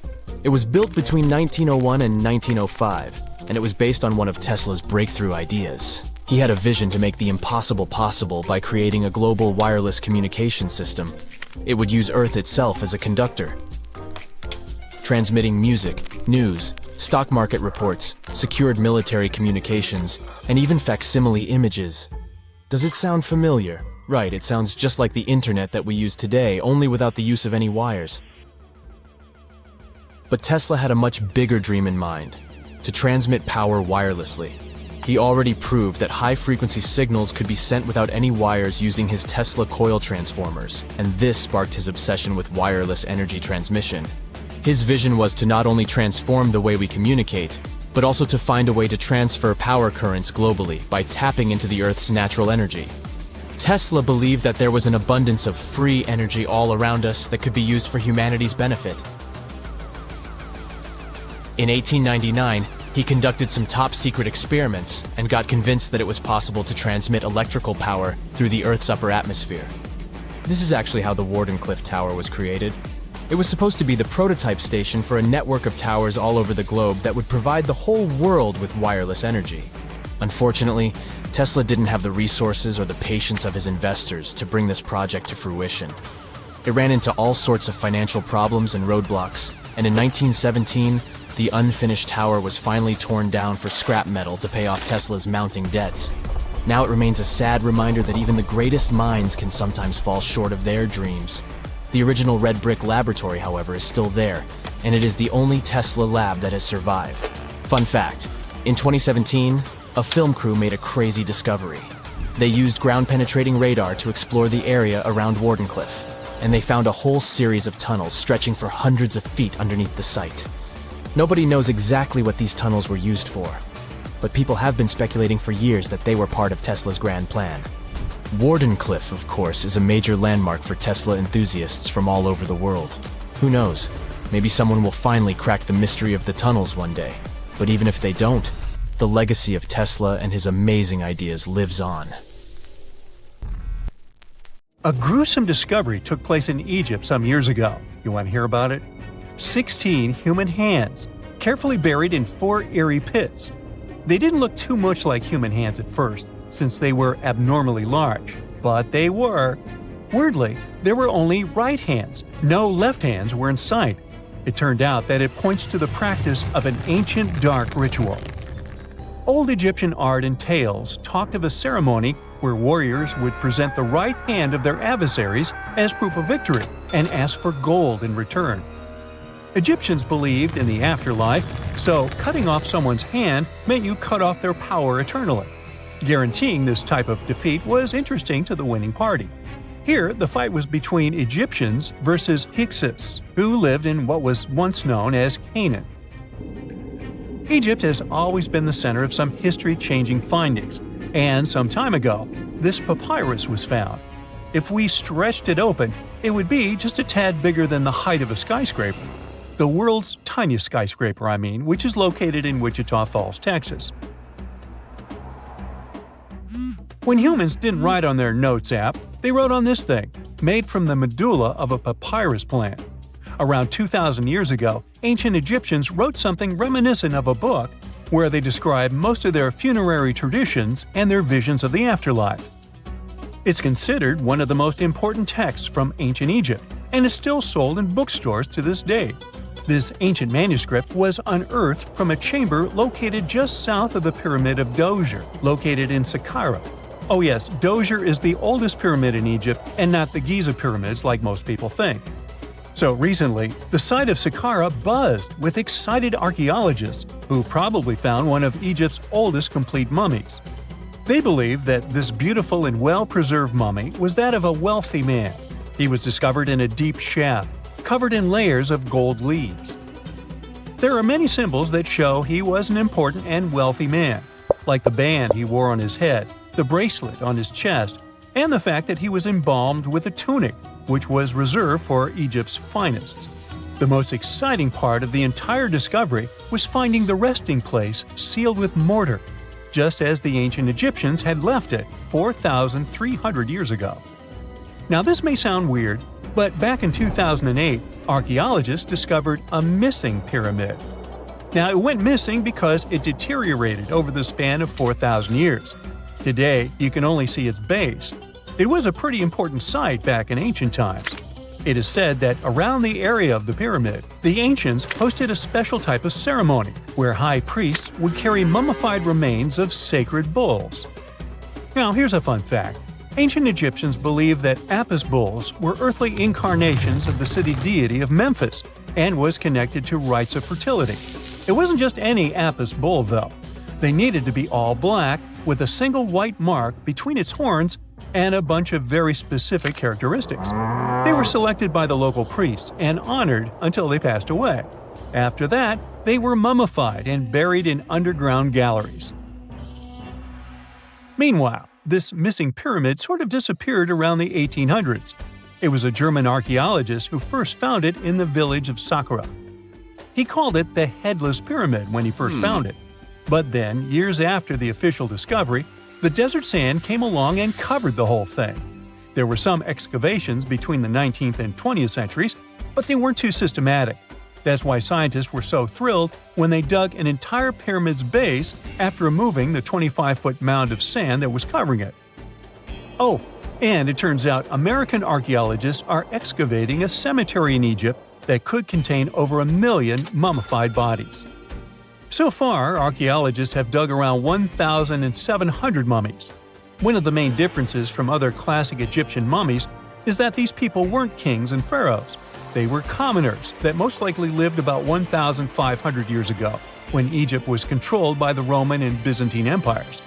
The name of the cemetery is cool, though, the Way of the Water Buffalo, just in case you want to check it out on your next trip.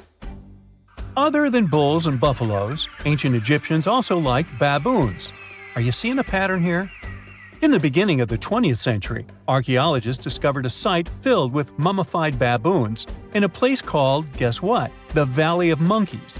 An animal wouldn't have been mummified if it wasn't considered important. Certain animals were more important than others, since they were linked to specific deities. Jackals were connected to Anubis, the ancient god of the afterlife, and cats were likened to the female deity Bastet. Baboons were a pretty big deal, since they were believed to be connected to Thoth, the deity of wisdom and advisor to Ra, one of Egypt's supreme deities. The archaeologists who studied these animals weren't too happy. They think these baboons were kept inside and were deprived of sunlight for most of their lives. They had extreme vitamin D deficiencies and they were poorly fed. Maybe Thoth got angry with these baboon keepers. Just a guess. Since there's never a boring day for archaeologists in Egypt, they also found human mummies with golden tongues. Since Egyptians were all about the afterlife, they believed that golden tongues might help a person speak once they pass to the other side. I mean, it's a long shot, but hey, why not? Some of these mummies were placed in wooden coffins with goods, such as necklaces, pottery, golden artifacts in the shape of lotus flowers and scarab beetles, and iPhones. Just kidding. A new temple was also unearthed recently in Egypt. Scientists believe it was dedicated to honor Zeus Cassios. That deity would be a cross between Zeus, the almighty Greek deity of the sky, and Mount Cassios. While digging around the Sinai Peninsula in Egypt, archaeologists spotted 2 pink granite columns poking out of the ground, and bingo. They believe these columns represented the temple's front gate and collapsed during an earthquake many years ago. And speaking of deities, there weren't only super serious deities. Recently, scientists unearthed a golden ring in a city south of Cairo.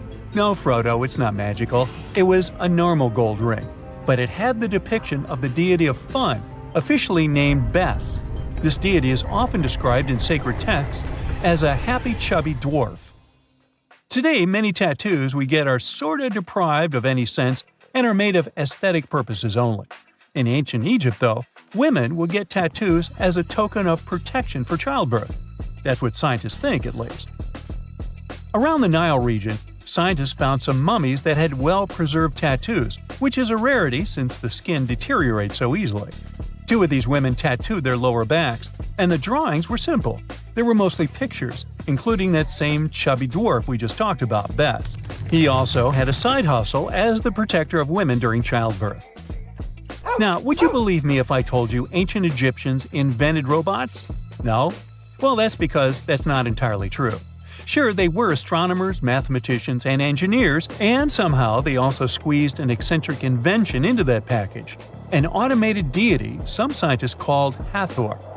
This wooden statue had been in the Metropolitan Museum of Art for years before someone noticed its secret. With the help of an X-ray machine, specialists discovered a mechanical operating system inside it. The pulley-like axis goes from the statue's shoulder to her left leg. When the system rotates, the statue raises and lowers her hand. Hey, pick me! Pick me! I got my hand up here.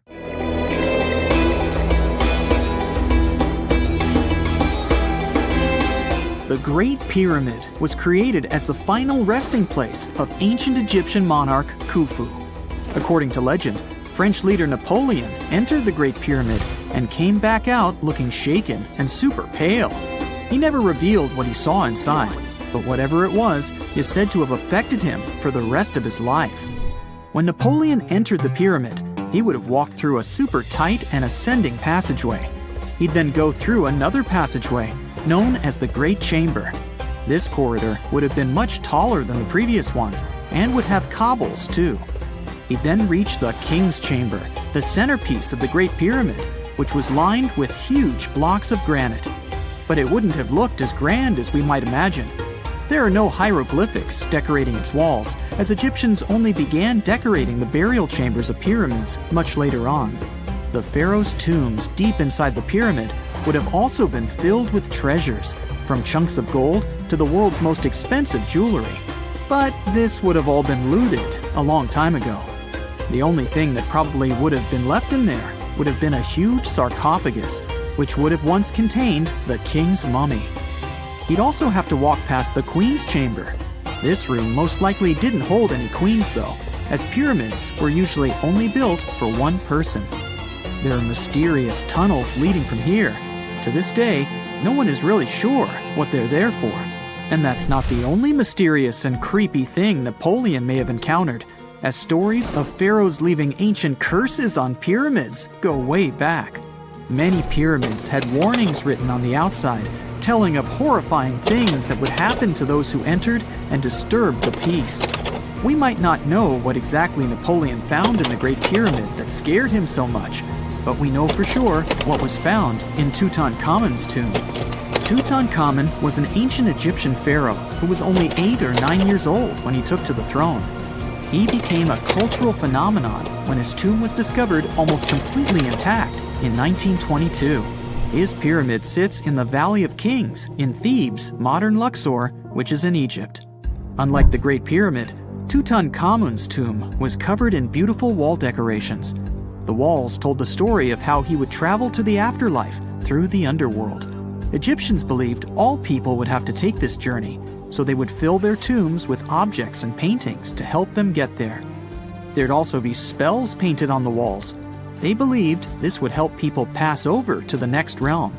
The journey would be pretty long, and for that reason, the ancient Egyptians would also fill the pyramids with food.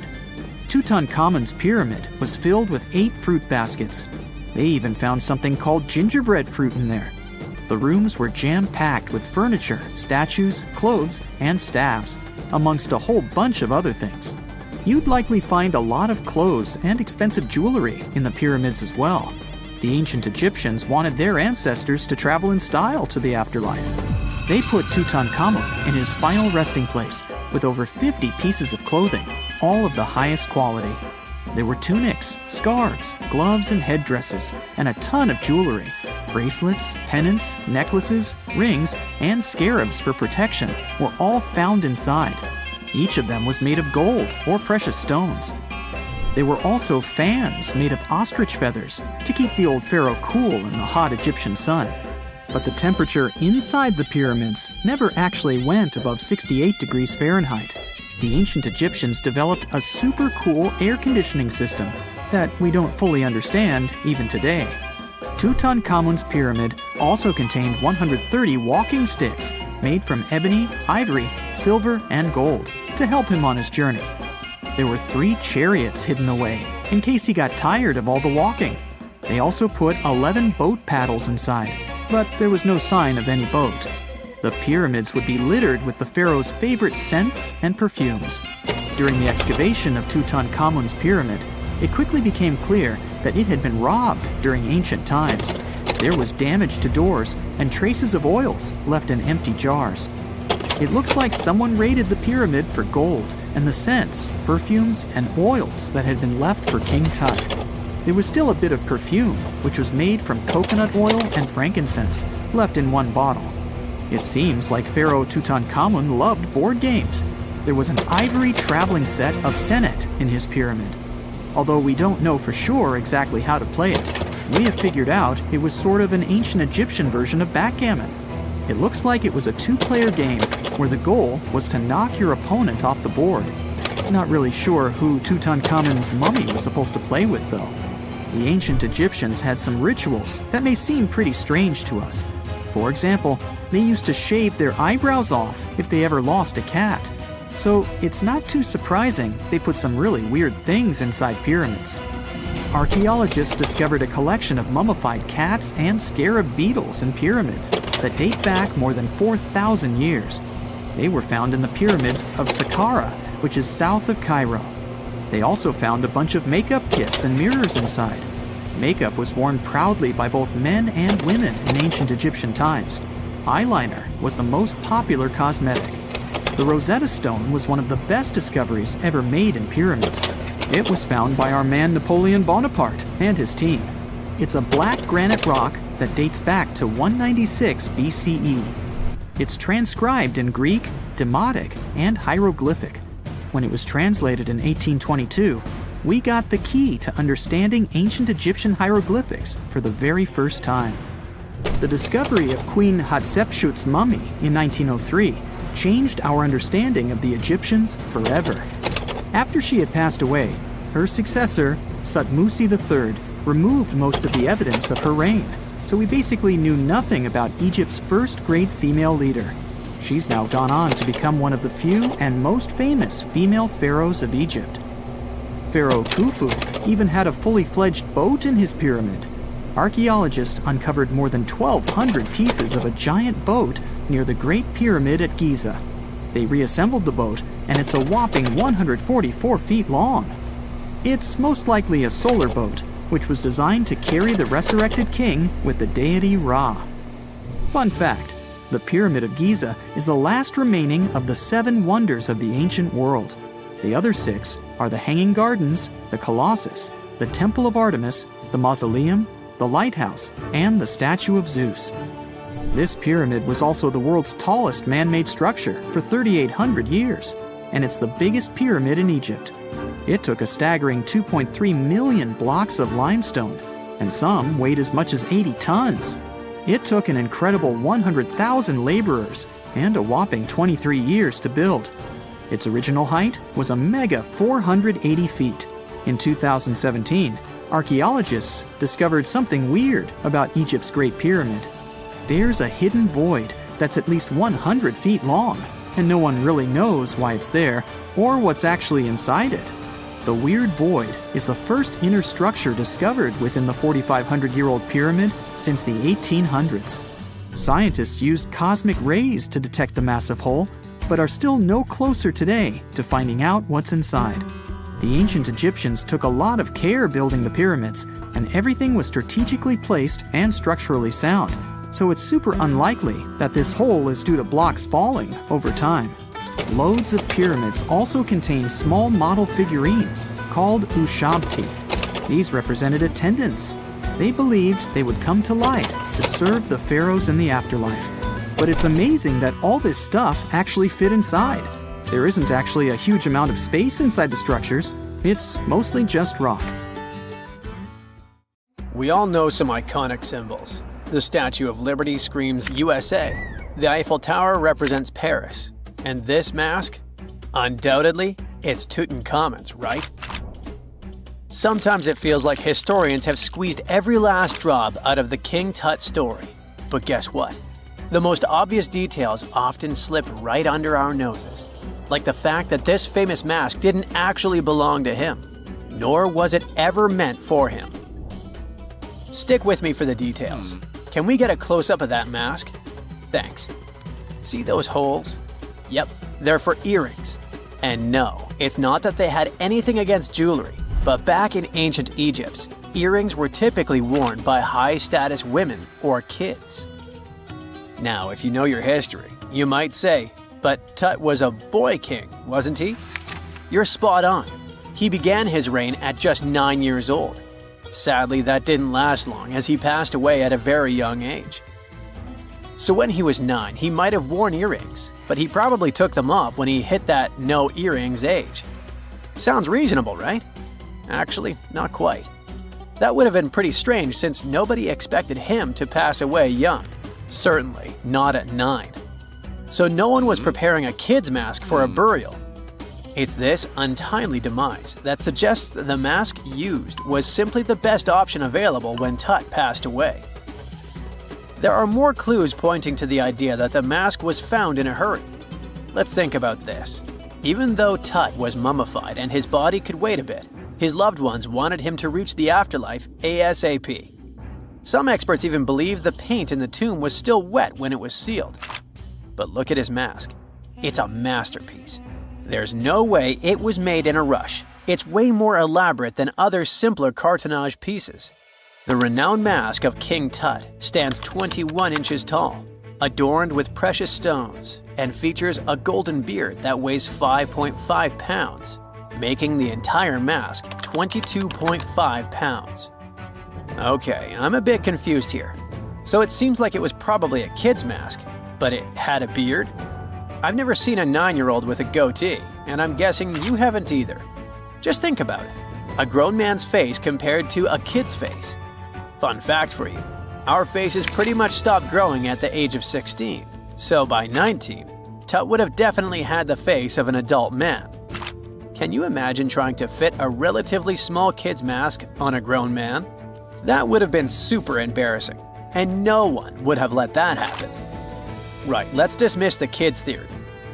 Now, the second option, if you remember, is that the mask could have originally belonged to a woman. This is where the beard theory comes into play. Some researchers believe the beard might have been added later on. Here's another twist. What if the mask was actually made for Nefertiti herself, who ended up maskless? In this case, there are two discoveries. Two birds with one stone. For now, it sounds like a conspiracy theory, I know. But let's give it a shot and delve deeper into the details. So, Tut passed away in around 1323 BCE, probably due to malaria. He had other health issues too, like when he broke his leg, and records suggest he wasn't in the best shape. As for Nefertiti, we have no solid data about her demise. Plus, nobody knows exactly when or where she was buried. The supposed year when she passed away is around 1330 BCE, but she could have lived longer, and the mask was intended and prepared for her. Or maybe they just took her mask right from the burial chamber. After all, they were family. Well, sort of. She was said to be his stepmom, having been married to Akhenaten, who was likely Tut's father. But this is not 100% accurate. Some scientists doubt it. Ah, these ancient Egyptian families. It's hard to keep track of who's who. I know, you're not yet convinced that Tut wore a lady's mask. Let me share one more theory with you. Meet Howard Carter, the enthusiastic archaeologist who discovered Tutankhamun's tomb. It was located in the Valley of Kings outside Luxor, and, to everyone's surprise, was nearly intact. When he entered, he noticed something odd. This didn't feel like a pharaoh's burial chamber. It was classy and all, but it had a vibe that suggested it was made for a woman. Typically, Egyptian pharaohs had larger tombs that suited them better, and even more strangely, it was oriented to the right of the entrance. This didn't add up. That orientation was typical for female chambers, which Egyptian queens used. Another red flag was that the chamber appeared to have been built in stages, and all the artifacts, around 2,000 of them, seemed hastily placed there. Even more curious, they looked like they were meant for other royals. Carter discovered this burial site in 1922, but it remained a mystery as to why it was so bizarre. Almost a century later, Nicholas Reeves thought he may have solved the puzzle. He claimed that King Tut might not have been the original resident of the tomb. Instead, he suggested that the undisturbed resting place of the legendary Queen Nefertiti could be hidden behind the walls of the boy king's burial chamber. Nicholas studied high-resolution photos for months, meticulously examining every pixel. One day, he focused on detailed scans that revealed the texture of the tomb's walls beneath layers of paint. He spotted what he believed to be outlines of two doorways that had been blocked and plastered over to hide them from view. The more he looked, the more it seemed real. Could it be a tomb within a tomb? Nicholas theorized there was a hidden storeroom behind the western wall of King Tut's tomb, and his chamber might just be the outermost section of a larger corridor-style network of rooms. It all sounds fancy, but sorry to break it to you, Reeves' theory was debunked. To find out if he was onto something, experts had to use ground-penetrating radar to see the unseen. Reeves' idea was that if there were gaps, it could indicate the presence of additional rooms. And at first, in 2015, one expert even thought he had found a hidden room. But the glory didn't last for long. A year later, after double-checking, it turned out there were no hidden doorways. By the way, Nefertiti isn't the only legendary woman from Egypt whose burial site remains a captivating mystery. There's a cool legend about Cleopatra that you might enjoy. It's said that she once declared, "No man will ever find my tomb." Kind of fitting, right? After all, the person who's come closest to uncovering her final resting place is a woman. Fast forward a few millennia after she passed away, and while no man has located it, archaeologist Kathleen Martinez believes she might have cracked the code. She's been on the quest for Cleopatra VII's tomb for nearly 20 years, and recently discovered a bust that she thinks represents the famous queen. However, not everyone is on board with her claim. Some experts argue that the bust doesn't resemble Cleopatra at all. Alongside this intriguing marble statue, Martinez's team also unearthed 337 coins, some of which, less controversially, feature Cleopatra's likeness. But the real part is that it's still not officially confirmed. There's no doubt about the existence of the small bust. It's carved from white marble, fits in one hand, and shows a woman wearing a royal crown, according to a translated statement from the Egyptian Ministry of Tourism and Antiquities. The big question, though, is who it actually depicts. While Martinez insists this statue is a representation of Queen Cleopatra VII, many other archaeologists argue that the facial features don't match, suggesting it likely belongs to a princess instead. Sorry, I can't resist the temptation of breaking the magic for a moment. Some folks believe that the whole idea of "no man will find my tomb" is misunderstood. Even if she did say it, what she probably meant was "no living soul," and it wasn't about gender at all. It can as well be just a beautiful legend. Toodaloo! Secant, cosine, tangent, sine, 3.14159. Yeah, that was the cheer we heard coming from the trigonometry club back in the day. For the rest of us in math class, terms such as sine, tangent, and pi were just bewildering. Who invented these and why? Was their only purpose to make it harder for students? Well, not quite. Trigonometry was invented by the ancient Egyptians. They needed this knowledge to construct pyramids, and they did a pretty good job too. The Great Pyramid in Giza still stands today. some 4,500 years after it was built.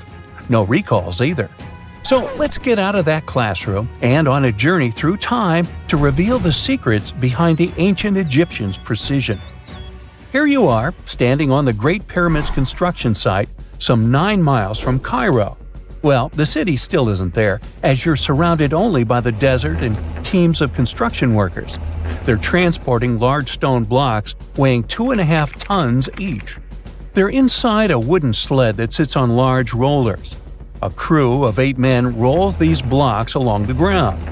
You immediately think of the rollers on a supermarket cash register.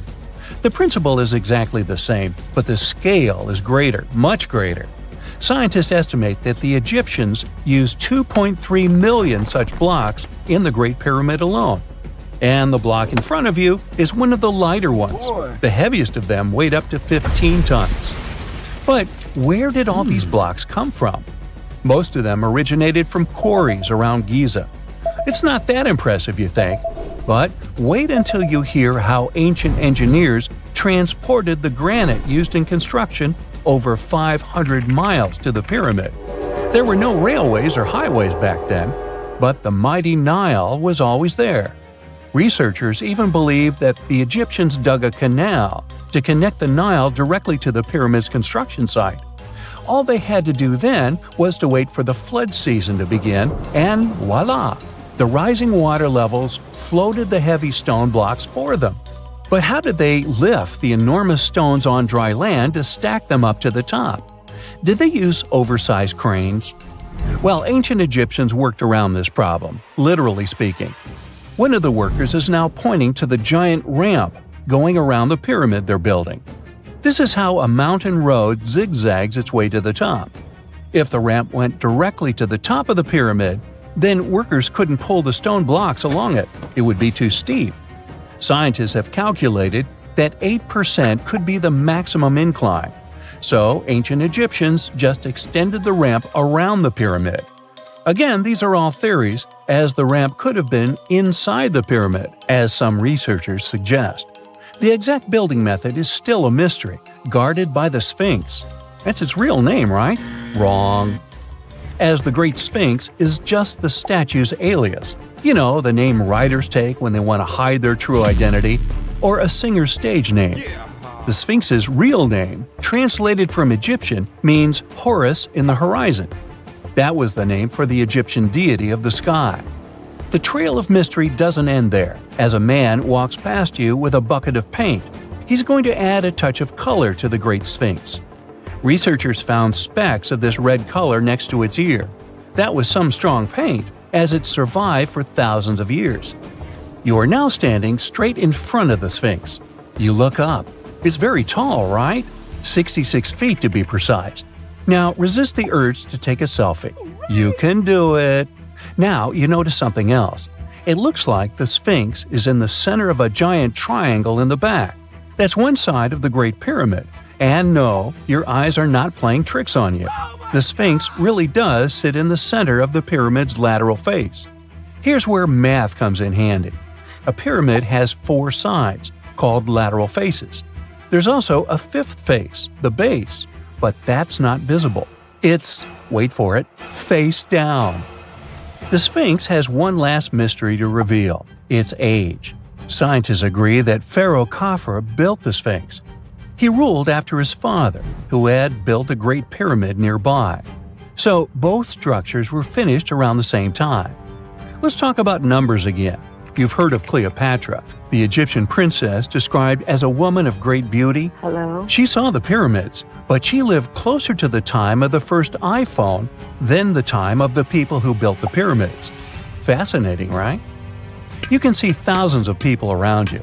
They're working hard to build the pharaoh's tomb. But how many of them are there exactly? One Greek philosopher estimated there were as many as 100,000 workers. Seems like an okay number for such an enormous structure, but it can't be true. Science simply can't back up this number. Egyptologists put the total number of workers at 30,000. And yes, Indiana Jones was one of them, at least on the big screen, but he showed up late. Egyptologists know a lot about the pyramids, but not everything. Not because they don't want to, but because they haven't yet dug up enough evidence. They can only guess how the building process went. First, engineers would arrive to choose the right spot and do the necessary measurements. That's why they needed all that complicated math. Then, it's time for sourcing the material, the large stone blocks I mentioned earlier. When boats deliver them to the site of the future pyramid, workers can finally do their thing. They operated in smaller groups, but there were at least 2,000 of them chiseling and carving away at any given time. Sounds like a typical construction site today? Well, that's because it is, just thousands of years ago. It's amazing what ancient Egyptians were able to achieve with just copper and stone tools. The pyramid is now complete in front of you. But is it the same pyramid we see today? Why is this structure shining bright in the desert sun? Isn't it supposed to be a dusty yellow color? Well, no. Human activity and the elements have completely stripped the outer layer of stones over time. Expert craftspeople polished these blocks using nothing but stone and sand. The end result was a smooth and shiny rock. On the day it was completed, the Great Pyramid of Giza was a perfect triangle of light.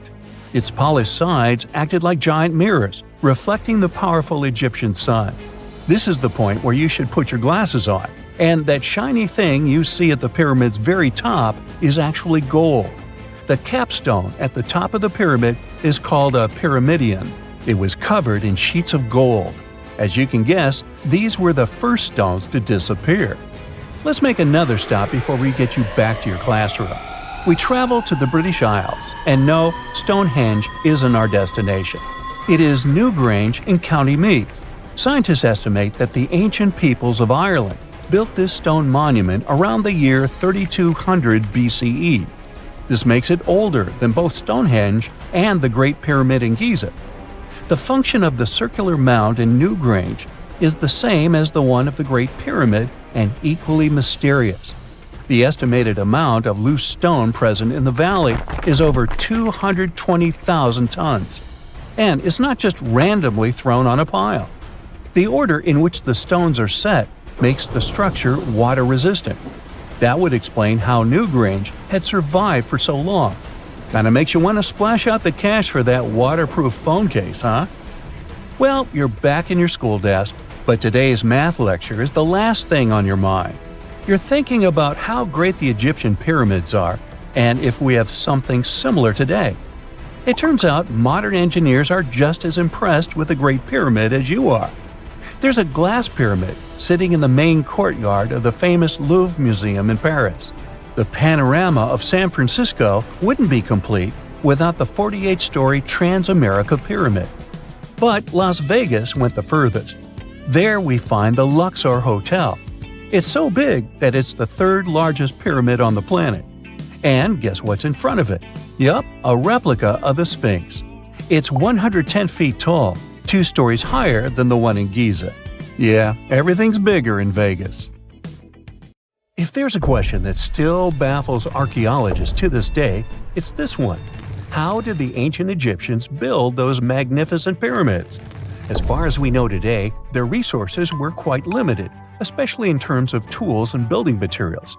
We still don't have a fully satisfying answer, but hey, we've got some pretty amazing theories worth considering. The leading contender among these theories involves the clever Egyptians employing a sneaky strategy. Now picture this.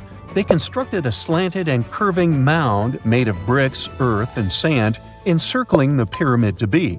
As the pyramid grew taller and taller, they simply increased the height and length of this wacky structure. It's like they were playing an ancient game of Jenga. Now, how did they get those massive stone blocks up there? Well, according to the legendary ancient Greek historian Herodotus, they used sleds, rollers, and levers. It sounds like they turned construction into a supersized game of tug-of-war. And guess what? Herodotus also claimed that the Great Pyramid, you know, the one from Giza, the granddaddy of them all, took a whopping 20 years to build. There's more. Herodotus also dropped a mind-boggling number on us. 100,000 men were supposedly involved in this pyramid extravaganza. Did they hire the entire Egyptian population? Well, it might not be as far-fetched as it sounds. These men were probably mostly farmers, so they probably focused on the pyramids when there wasn't much work to be done in the fields. You know, like during the flood season of the Nile River. Obviously, specialists in the archaeological community had something to add to this theory. By the late 20th century, they discovered some evidence that suggests the workforce might have been smaller and more permanent than previously thought. Instead of a massive army of 100,000 pyramid builders, they proposed that a modest crew of around 20,000 workers, accompanied by support personnel like bakers, physicians, and even spiritual leaders, could have gotten the job done. There was also this theory that claimed that the pyramids were actually built from the top downward. It suggested that these colossal structures were nothing more than isolated hills used as quarries. The stones were supposedly drawn from these hills, and over time, competing engineers took charge and transformed them into the iconic pyramids we know today. Now, before you dismiss this theory as a wild fantasy, some folks thought it wasn't completely crazy. After all, there are instances where isolated hills exist, so maybe this theory had a tiny glimmer of truth. Whether it involved ramp building or ingenious work schedules, one thing is clear. Those pyramids have definitely left their mark on history and on our imaginations. Now, speaking of ancient Egyptian mysteries, there's this gigantic unfinished obelisk sitting in ancient Egypt, and scientists are trying to figure out how it was shaped. Now, some people suggest that our industrious ancestors used handheld pounders to get the job done. One expert has a different take on the matter, though. He argues that if we take a closer look at the pattern left behind by the shaping tool, we'll notice something peculiar. The walls of the trenches surrounding the obelisk display a neat and even pattern, which is pretty unlikely if they were pounded away by mere mortal hands. According to this expert, those horizontal striations are usually the result of a tool that takes breaks while removing material, leaving its mark on the surface. But wait, there's more. Imagine the tool being rocked back and forth against the trench walls, clearing away the waste to keep the trench from narrowing. Well, in that case, the tool might have left some funky horizontal striations where it was pressed against the sidewall. This sounds like some fancy technology at play, don't you think? And guess what? The dynastic Egyptians probably didn't have access to that kind of know-how. Another famous Egyptologist from way back also uncovered a bunch of core drills during his adventures. Although the actual drill bits are missing, his collection houses these particular core remnants made of limestone, alabaster, and even granite. These constructions aren't the only amazing thing the ancient Egyptians left behind, though. As it turns out, the Egyptians were the genius minds behind the creation of the handheld mirror. Yeah, that little mirror you use every day to check yourself out. But here's the twist. These mirrors are like pieces of art. They were decorated with inscriptions and figures. But that's not all. The Egyptians had a serious concern with their appearance. They knew the importance of personal hygiene and looking fabulous. So, in their quest for pearly whites, they invented toothbrushes and toothpaste. Dental problems were pretty common back then, and their smiles weren't exactly all white. Dentistry wasn't their strongest suit, you see. Maybe their minds were distracted by all that pyramid building. So that doesn't mean those ancient toothpaste recipes weren't amazing. One delightful concoction included rock salt, mint, dried iris petals, and pepper. Some brave dentists in the 21st century tried it out, and it worked pretty well. Ground-up ash was also used in another recipe to create a tooth cleansing paste. Mint was missing, so that didn't do much for their breath. That's when the genius Egyptians came up with the world's first breath mints. They made tablets from heated spices like cinnamon, and they mixed it with honey. Now, let's shift gears to home decor, Egyptian style. They surely took ornamentation to the next level.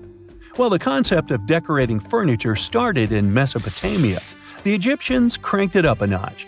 They went all out with different colors of ink and even developed various weights of paper. Oh, and let's not forget about those cute little area rugs we all have in our homes today. Guess who came up with the idea? Yep, the Egyptians. They used the versatile papyrus plant to make those cozy rugs. And speaking of trends, the Egyptians loved their knickknacks. They had an assortment of small figurines in the shapes of cats, dogs, and people. These statues were made from various materials, like simple sun-dried mud to the ultimate bling of gold. It all depended on how loaded you were. The Egyptians were also all about farming, and they knew that clean water was crucial for their crops and animals. That's why they came up with some nifty inventions and techniques to make sure their land was fertile and their plants were happy. First off, they had the genius idea of using ox-drawn plows. They had two types of plows, heavy and light. The heavy plow would strut its stuff, cutting deep furrows in the soil, while the lighter plow followed behind, fluffing up the earth. But they didn't stop there. After plowing, the Egyptians would break up clumps of soil and sow the rows with seeds. To give those seeds a good old squish into the furrows, they'd march their livestock across the field, effectively closing up the furrows. But hey, all that hard work would be pointless if their seeds were as dry as the Sahara. That's where irrigation comes into play. The Egyptians were so good at it that other cultures, like the Greeks and Romans, couldn't help but copy their techniques. Now let's switch gears and talk about the marvelous architecture of ancient Egypt. These folks weren't just skilled farmers, they were also architectural maestros. They built these fancy canals to carry water to farms and villages, and boy, did they know how to make those canals look pretty. Just imagine strolling along a canal lined with ornate structures. The pharaoh Ramesses the Great was quite the overachiever when it came to construction. One of his mind-blowing creations was the construction located at Abu Simbel. This building was designed so that twice a year, the sun would shine directly into it and illuminate the statues of Ramesses. And let's not forget about the corbelled arch. Without this architectural gem, we'd be missing out on some mind-boggling structures like the Great Pyramid. The Egyptians knew how to make things stand tall and proud, thanks to their engineering and construction wizardry. They built grand halls and inner sanctums that make your jaw drop, and some of these temples doubled as astronomical observatories. No man shall ever find my tomb. That's what, according to rumors, Cleopatra once said. Rumor has it really wasn't about the gender. She wanted no living soul to disturb her, and I think she meant that no human would ever discover the location of her grave. But, surprisingly, it was indeed a woman who was closer than anyone before to finally discovering the Queen's resting place. Meet Kathleen Martinez Berry, a criminal lawyer turned archaeologist. She got so intrigued with Cleopatra's story that she packed her bags and went to Egypt with no official support and even no permission from the authorities. All she had was pure determination to find the Queen's tomb. Now, you could say Kathleen had always been ahead of the game. She skipped grades in school, mastered piano, chess, swimming, and martial arts, and grew up listening to top intellectuals debating in her home. And she even got her law degree at just 19, and archaeology was her side passion. She had never actually been to Egypt, never dug up a single artifact. But her fascination with Cleopatra went all the way back to an argument with her father in 1990. That day, she walked into his library looking for a copy of Antony and Cleopatra by Shakespeare. Her dad, Fausto Martinez, a professor and legal expert, casually called Cleopatra a seductress. Kathleen wasn't having it. She fired back, arguing that history had been totally unfair to Cleopatra. The Romans, she said, wanted to destroy her reputation, and for centuries, people had just believed their version of the story. The debate went on for hours, and in the end, her father admitted maybe he had judged Cleopatra too harshly. That conversation changed everything for Kathleen. From that day on, she read every ancient text she could find, especially Plutarch's account of Cleopatra and Mark Antony. The more she learned, the more convinced she became that Cleopatra wasn't just some queen who fell for the wrong guy. She was a genius, playing a dangerous political game to keep Egypt independent. And the more she read, the more she started thinking, what if everyone had been looking for Cleopatra's tomb in the wrong place? That thought stuck with her. When she was caring for her second child, she earned a master's in archaeology. Multitasking. That reignited an obsession that would take over her life, uncovering the truth about Cleopatra. Even though most experts believe that Cleopatra's tomb, along with the final resting place of 13 other Ptolemaic rulers, lies somewhere beneath modern-day Alexandria, Dr. Martinez has a different idea. She believes Cleopatra was buried at Taposiris Magna, an ancient temple dedicated to Osiris, the Egyptian deity of the afterlife. But she still needed an ancient foundation plate. These plates, about the size of a smartphone, were placed beneath important temple structures and often contained inscriptions explaining when and why the temple was built. If she could find a plate that confirmed the temple was dedicated to Isis, Cleopatra's patron deity, she'd have solid proof that this was the right place to look.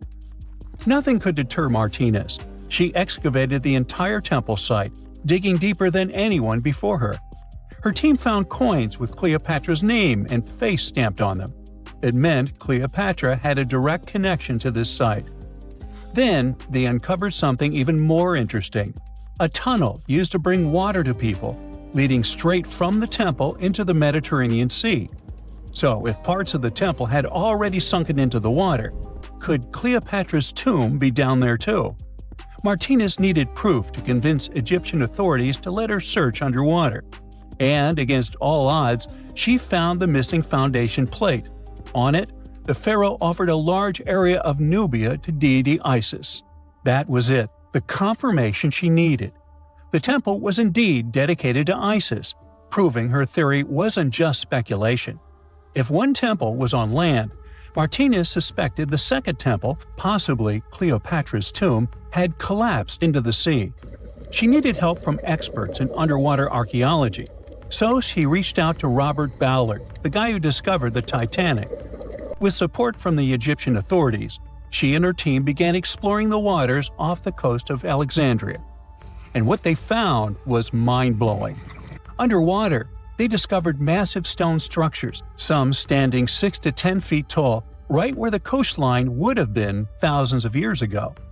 They also found basalt blocks, the same material used in the statues from the first temple. That meant one thing: those weren't just random rocks. They were the remains of a lost city, buried beneath the sea for centuries. Now, we can only wait and see whether Martinez and her team will be able to unravel one of the greatest mysteries of the past left by the outstanding woman that was Cleopatra. Here's some backstory.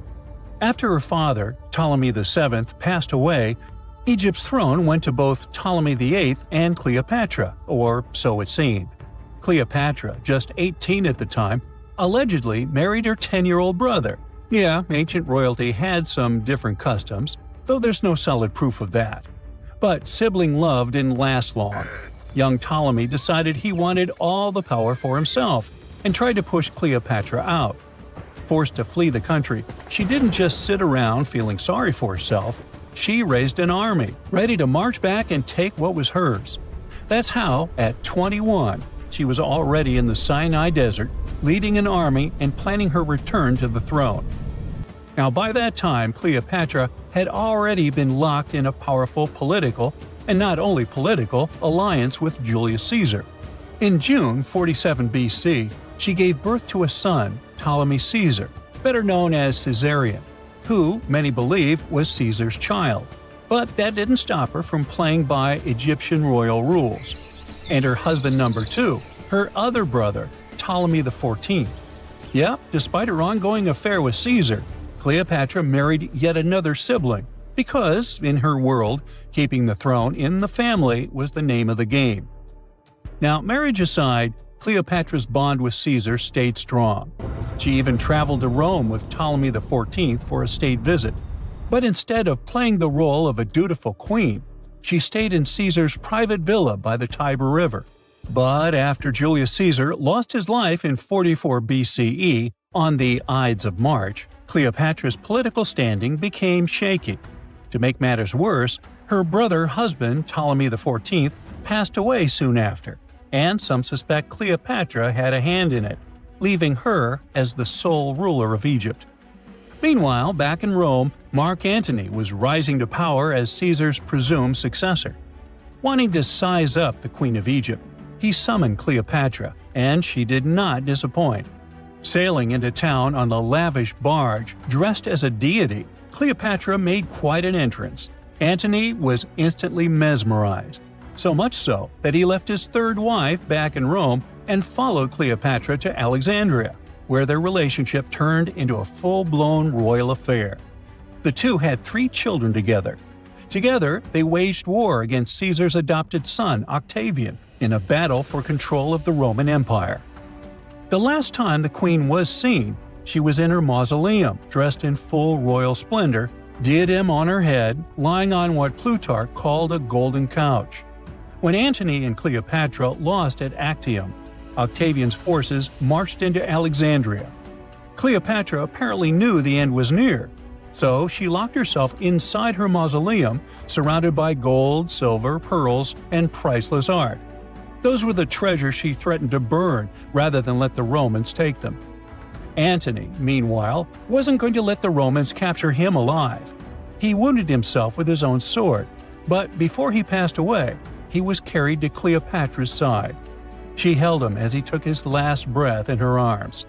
A little over a week later, Cleopatra made her own choice. Rather than face humiliation as Octavia's prisoner, she ended her life. Legend says it was the bite of a deadly asp, though history isn't quite clear on that. At the time, Cleopatra was only 39. Sounds like a rather full life to me. Egyptian archaeologists made an extraordinary discovery near Cairo just recently. Drumroll, please. The most ancient and most complete mummy yet discovered in the country. Yes, they were keeping it under wraps. The 4,300-year-old mummy was found in a group of tombs close to the step pyramid of Djoser, dating back to the Egyptian Old Kingdom. It was covered in layers of gold. The team also found several other tombs, including one belonging to an ancient Egyptian official and another belonging to a secret keeper who had the power to perform special ceremonies. Another interesting tomb was that of a writer, which featured the largest statues ever found in the area. This vast burial site is also home to more than a dozen pyramids and resting grounds. Probably one of the most famous mummies in the world is that of Hatshepsut. She ruled Egypt like a boss for around 20 years, building all sorts of impressive buildings and creating new trade routes. But when archaeologist Howard Carter found her tomb in the Valley of the Kings, her sarcophagus was empty. However, Carter did find 2 coffins in another tomb, one of which belonged to Hatshepsut's wet nurse and the other to an unknown woman. In 2006, a team of specialists decided to investigate whether that mysterious lady was the queen herself. They found a molar tooth in a wooden box with Hatshepsut's name on it, and when they compared it to a gap in the mummy's mouth, it was a perfect match. Ramses II was a pretty impressive ruler, but it was his mummy that eventually made history. Now, we don't hear too much about his daddy. Okay, I'll stop. Ramses is considered to be the most powerful pharaoh in all of Egypt, as he reigned for a whopping 6 decades. He also lived to be over 90 years old. Now that's pretty amazing, considering the time he lived in. Ramses II supposedly had over 100 offspring too. Talk about a big family. When he passed away, his body was originally buried in the Valley of the Kings, but some sneaky guys tried to rob his tomb of all his treasures. Officials back in the day weren't having any of that though, so they moved his body to a secret location to keep it safe. Fast forward to the 1800s, and Ramses II's mummy was discovered along with a bunch of other rulers and important officials. But it wasn't in the best condition, so archaeologists flew it to Paris to get it, pampered. Problem was, he couldn't just be transported into another country. The only solution available was to give Ramses II his own passport. His occupation was listed as king, and the document even featured his photo. Most mummies aren't necessarily known for having the most hydrated skin. But that of an ancient woman, also known as Lady Di, proves otherwise. No, not that Lady Di. This wealthy lady from ancient times was discovered in an ornate tomb in 1971, and she looked fabulous, if we can say so about a mummy. Thanks to the special conditions in her tomb, like the moisture in the environment and the lack of oxygen, her body was almost perfectly preserved. Her skin was soft, her hair was on point, and she was still flexible. The museum that now proudly displays her mummy also shows a ton of fancy items that were buried with her, like dinnerware and musical instruments. Archaeologists investigated the mummy further and discovered that she passed away from a heart attack at around 50 years old. Even though it hasn't been around for over 2,000 years, Lady Di is still making history. The mummy of Otzi the Iceman was discovered in the Alps in 1991. Austrian authorities initially thought he was a modern mountaineer because he was so well preserved. Turns out, he was actually from the Copper Age. He was found in a mountain pass over 10,000 feet above sea level. Through studying his mummy, we've learned so much about life in Copper Age Europe. For example, we know that he was a native of Central Europe and enjoyed eating meat. He also suffered from arthritis, narrowing arteries, and intestinal problems. But he likely used acupuncture and medicinal herbs to treat these conditions. And apparently, he was pretty handy with tools.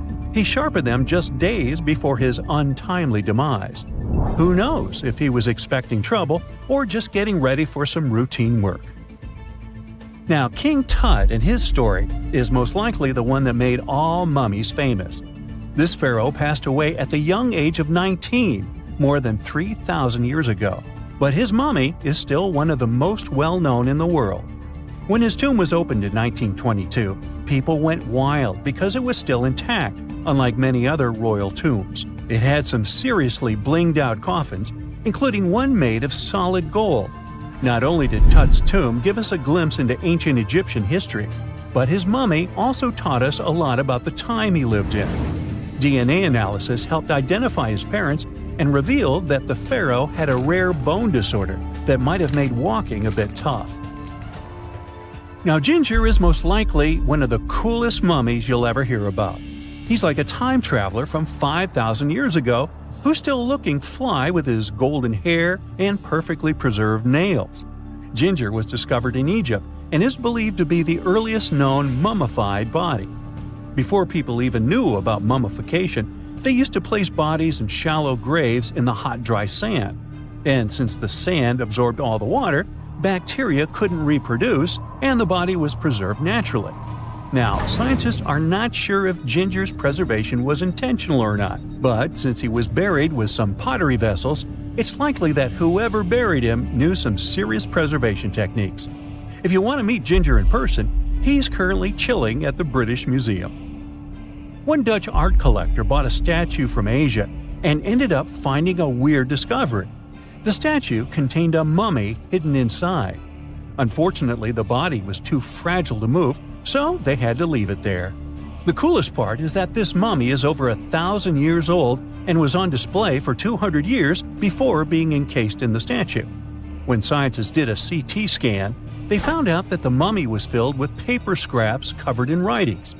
Experts think he might have done this thing called self-mummification, which is a pretty intense process involving a special diet and tea that makes your body less prone to bacteria. Only a few people could handle this ritual, and those who managed to do that were seriously respected. No other Egyptian queen has baffled scientists and historians like the stunning Nefertiti. Based on her statues, she was known for her slender neck, wide eyes, and high cheekbones. Her name translates to "the beautiful woman has come." Talk about living up to your name, huh? Even though she wasn't a pharaoh herself, Nefertiti still managed to leave a lasting impression. Written records suggest that, as a wife and queen, she held an incredibly influential role. Because of her power, she was indeed admired, but she also managed to make quite a lot of enemies throughout her life. She was also related to King Tut, but not biologically. Rather, she was his stepmother. So far, locals have yet to identify her mummy, but that may soon change. A local Egyptologist who has been busy excavating tombs in the Valley of the Kings has found two mummies that he believes could be Nefertiti and her daughter. According to specialists, we may soon finally get a definitive answer about the identity of these two mummies. And if one of them does turn out to be Nefertiti, we could be in for a real treat. DNA analysis and CT scans of the mummy could give us the most complete and accurate image of the queen that we've ever seen. It's crazy to think that we've only scratched the surface of what lies beneath modern-day Egypt. Nefertiti ruled during a time of great power and prosperity in Egypt, but unfortunately passed away in a period of social turmoil. leading to her gravesite being lost. Now, where's my mummy?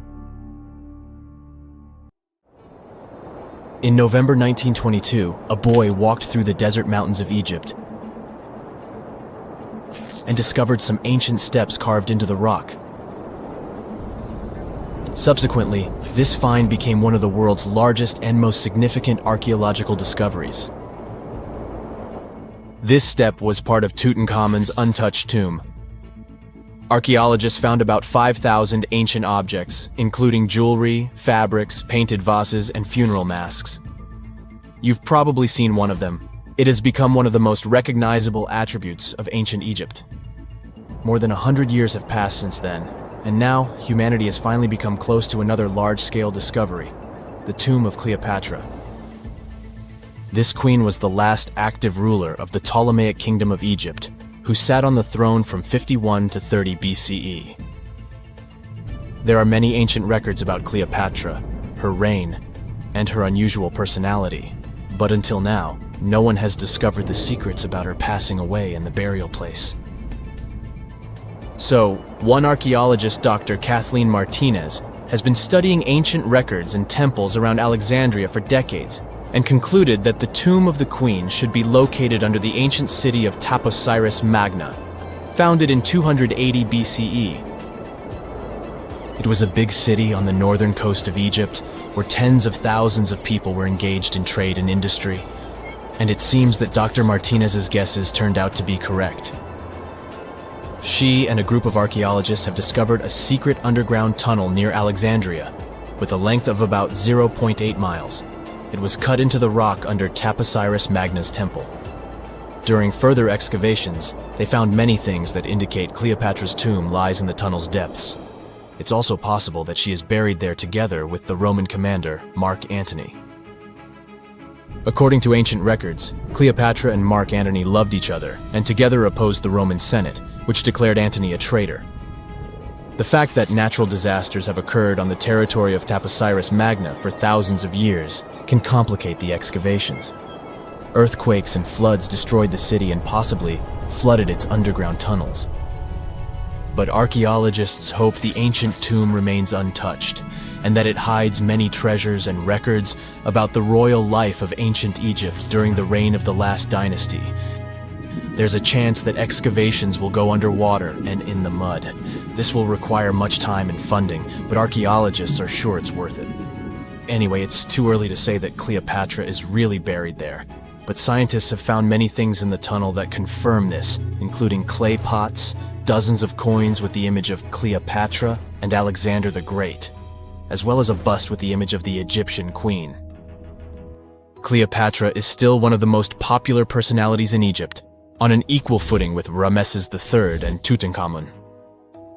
She inspired many films, paintings, and books, but what made her so popular? She became famous for her inconsistency. She was a beautiful, intelligent ruler who pulled Egypt out of the crisis and made it a prosperous power. Medieval Arabic texts say she knew chemistry, mathematics, and philosophy, and may have written several scientific books. She knew several languages and had excellent diplomatic skills. At the same time, there are many legends that she was a femme fatale who drove many men crazy. However, there's no evidence that her beauty was incomparable. The image of a stunning model was created by Hollywood when it made several films where famous actresses performed the role of Cleopatra. And the Roman Emperor Octavian, the adopted son of Julius Caesar, specially created the image of Cleopatra as an insidious seductress because he was her enemy. Even though she was born in Egypt, Cleopatra wasn't an Egyptian. Her ancestors were Greeks, among whom was one of the generals of Alexander the Great. However, the people of Egypt loved her. She learned the language and was very sensitive to the traditions of this country. She knew the history, mentality, and customs of ancient Egypt well. She raised the level of its economy and strengthened its status as a world power. Much of this was made possible thanks to her cunning and impressiveness. She loved theatrical performances and lavish celebrations. She knew how to surprise people and put on a show. But behind the exterior image of a luxury lover was an intelligent and calculating ruler. Ancient Egypt was a rich, luxurious country, and Cleopatra did everything to increase its wealth and strengthen its position in the international arena. For example, she was once in conflict with her brother Ptolemy XIII Odd. The queen knew that she wouldn't be able to resist him, so she decided to attract Julius Caesar to their side. The Roman emperor arrived in Alexandria, where Cleopatra wanted to meet him, but Ptolemy knew about her plans and was about to prevent her from coming to Caesar. Then, instead of a rich and noisy arrival, Cleopatra decided to make her visit inconspicuous. She wrapped herself in a carpet or linen bag the emperor's servants carried into Caesar's private chambers. Cleopatra emerged from the carpet and impressed the Roman emperor with her beauty and determination. As a result, they fell in love with each other and became close allies.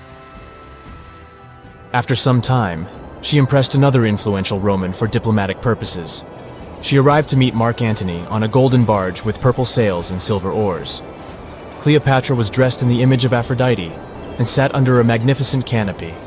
Her servants dressed like cupids and were blowing her fan and burning incense. But Cleopatra created such a show for a reason.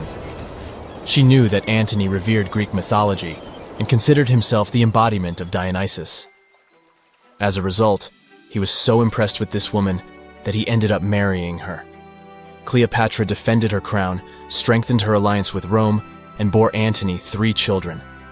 In Egypt, they threw big parties and enjoyed wealth with power. However, the relationship of a high-ranking official with the Egyptian queen caused a scandal in Rome. Octavian was Antony's primary opponent in the struggle for power, so he exploited the situation to darken the competitor's reputation. He used propaganda to make Cleopatra an insidious seductress in the eyes of Roman citizens. He accused Antony of succumbing to her charms. The Roman Senate supported Octavian and declared Cleopatra an enemy. In 33 BCE, this conflict reached a high point when Antony's navy clashed with Octavian's fleet. The latter won and forced his enemy to flee to Egypt with Cleopatra. According to some records, they took refuge near Alexandria. Pursued by the Romans, they hid in one of Cleopatra's palaces and met their end. Some legends say that Cleopatra was an expert in poisons. She provoked a venomous snake, a viper or an Egyptian cobra, to bite her. Also, according to another legend, she pricked herself with a poisonous needle. There's a theory that Cleopatra always carried an ampule with poison inside her hairbrush. And when she was cornered, she soaked the needle with this poison and pricked herself. None of this can be said for sure. Scientists are still trying to find out the truth. Perhaps when they reach Cleopatra's tomb, the world will get more answers about her tragic fate. She is considered the last ruler of Egypt. After her passing, Octavian plundered her palaces and temples and returned to Rome, where he became the main emperor. He successfully ruled the country and expanded its borders.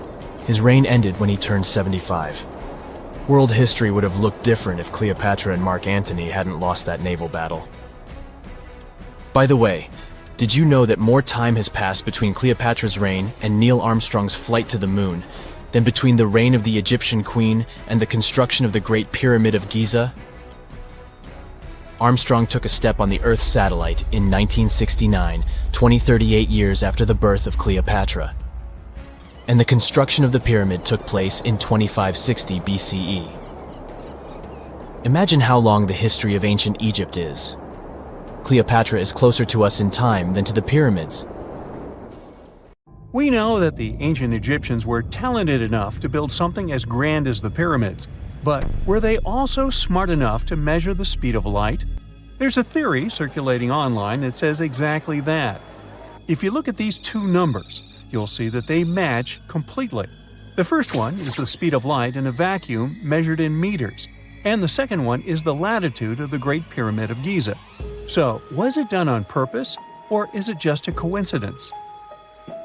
Well, happily, we can tell you that it's actually just a coincidence, not another conspiracy thingy. The Great Pyramid is just one of the many places in the world that share the same latitude. And more importantly, even if the ancient Egyptians had somehow measured the speed of light and chosen to keep it a secret from the rest of the world, they wouldn't have used meters to put it down. Meters were only defined at the end of the 18th century. The builders of the pyramids used a different unit of measure called cubits. 1 cubit is equal to 1.5 feet. Cubit was based on the length of the arm from the elbow to the tip of the middle finger. and it became popular in the ancient world. So if they wanted to impress the rest of the world and set the pyramids at a point that matched the speed of light in cubits, they would have to build their iconic constructions somewhere in Europe. And then the Danish astronomer who first measured the speed of light in 1676 would have been really upset to know that someone had done it centuries before him. So although they were ahead of their time in many aspects, the ancient Egyptians never measured the speed of light or used longitude and latitude to map their locations. The base of the Great Pyramid of Giza might seem like a perfect square, but it's actually an 8-sided structure, not 4-sided. Each of its 4 sides has a subtle concave indentation that splits it evenly from base to tip. The official version is that a British pilot was the first to notice it in 1940 while flying over the pyramid. He took a photograph that showed shadows highlighting these indentations. Some people think these lines are only visible from above and can best be seen at dawn and dusk during the spring and autumn equinoxes. This has led to a freaky theory that the ancient Egyptians might have designed the pyramids to communicate with something looking at them from above. Now, the Great Pyramid is one of only 3 pyramids that used to have a swivel door. It weighed around 20 tons, but they could still easily open it from the inside. Its precise fit made it nearly invisible from the outside, with no visible latch or handle. There were only slight variations in the exterior stone that gave out an opening. The other 2 pyramids with similar doors belonged to Khufu's father and grandfather. The Great Pyramid also has a hidden void at least 100 feet long that was only found in 2017. We still don't know what lies within the space, what purpose it served, or if it is the only space of its kind. Researchers used the same tech to see through cathedral walls, Mayan pyramids, and even volcanoes. It depends on a natural shower of subatomic particles called muons. They pass more easily through empty space than through solid materials. So if they arrange multiple muon detectors around a structure, scientists can map out its solid and empty areas. A team of scientists placed muon detectors inside the Great Pyramid and allowed them to gather data for months. Scientists have analyzed samples of the mortar used to build the pyramids many times. Although we know its composition, modern technology still can't replicate it. The mortar is mostly made from processed gypsum, but it wasn't used like the cement we use for bricks today. Instead, they used it to support the joints between the massive stones as they were set in place. The estimated amount they needed to construct the Great Pyramid was around 500,000 tons of mortar. The gypsum mortar is stronger than the stones themselves and has held up for thousands of years. Now, all 4 sides of the Great Pyramid are aligned with the cardinal points – north, south, east, and west. According to geologist and engineer Glenn Dash, the alignment is accurate to within 4 minutes of arc, or 1/15th of a degree. The architects managed to achieve this without modern tools like drones, blueprints, or computers. Many researchers try to explain this construction miracle. Maybe they used the pole star or the sun's shadow. Dash recently proposed a new, simpler idea. The Egyptians might have used the autumnal equinox to align the pyramids. It happens twice a year when the Earth's equator passes through the center of the sun's disk, making day and night nearly equal in length.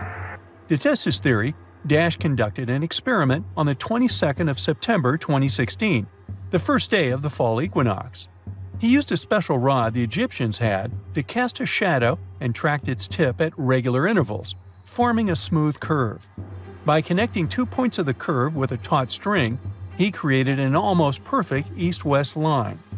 Dash noted that on the equinox, the shadow's tip runs in a straight line, nearly perfectly east-west, and with a slight counterclockwise error. There's a similar error in the pyramids. Although his experiment was conducted in Connecticut, Dash believes that the same method would work in Egypt. All the ancient Egyptians needed was a clear, sunny day. They could determine the fall equinox by counting 91 days from the summer solstice. But they left us few clues, and no engineering documents or architectural plans have been found that explain their methods. So they might have mapped shadows, but it's not definite. Now, scientists have long wondered how heavy stone blocks were carried to the pyramid sites, and they might finally have an answer. A research team from the University of North Carolina, Wilmington, has discovered that 31 pyramids are likely to have been built along a long-lost ancient branch of the River Nile. It's now hidden under desert and farmland. For many years, archaeologists have thought that ancient Egyptians must have used a nearby waterway to transport materials, equipment, people, and whatever else they needed to build the pyramids on the river. But up until now, they weren't certain of the location, shape, size, or proximity of this waterway to the site of the pyramids. The group of researchers used radar satellite imagery, historical maps, geophysical surveys, and sediment coring to map the river branch. They believe it was buried by a major drought and sandstorms thousands of years ago. The team managed to go below the sand surface and get images of some hidden features thanks to radar technology.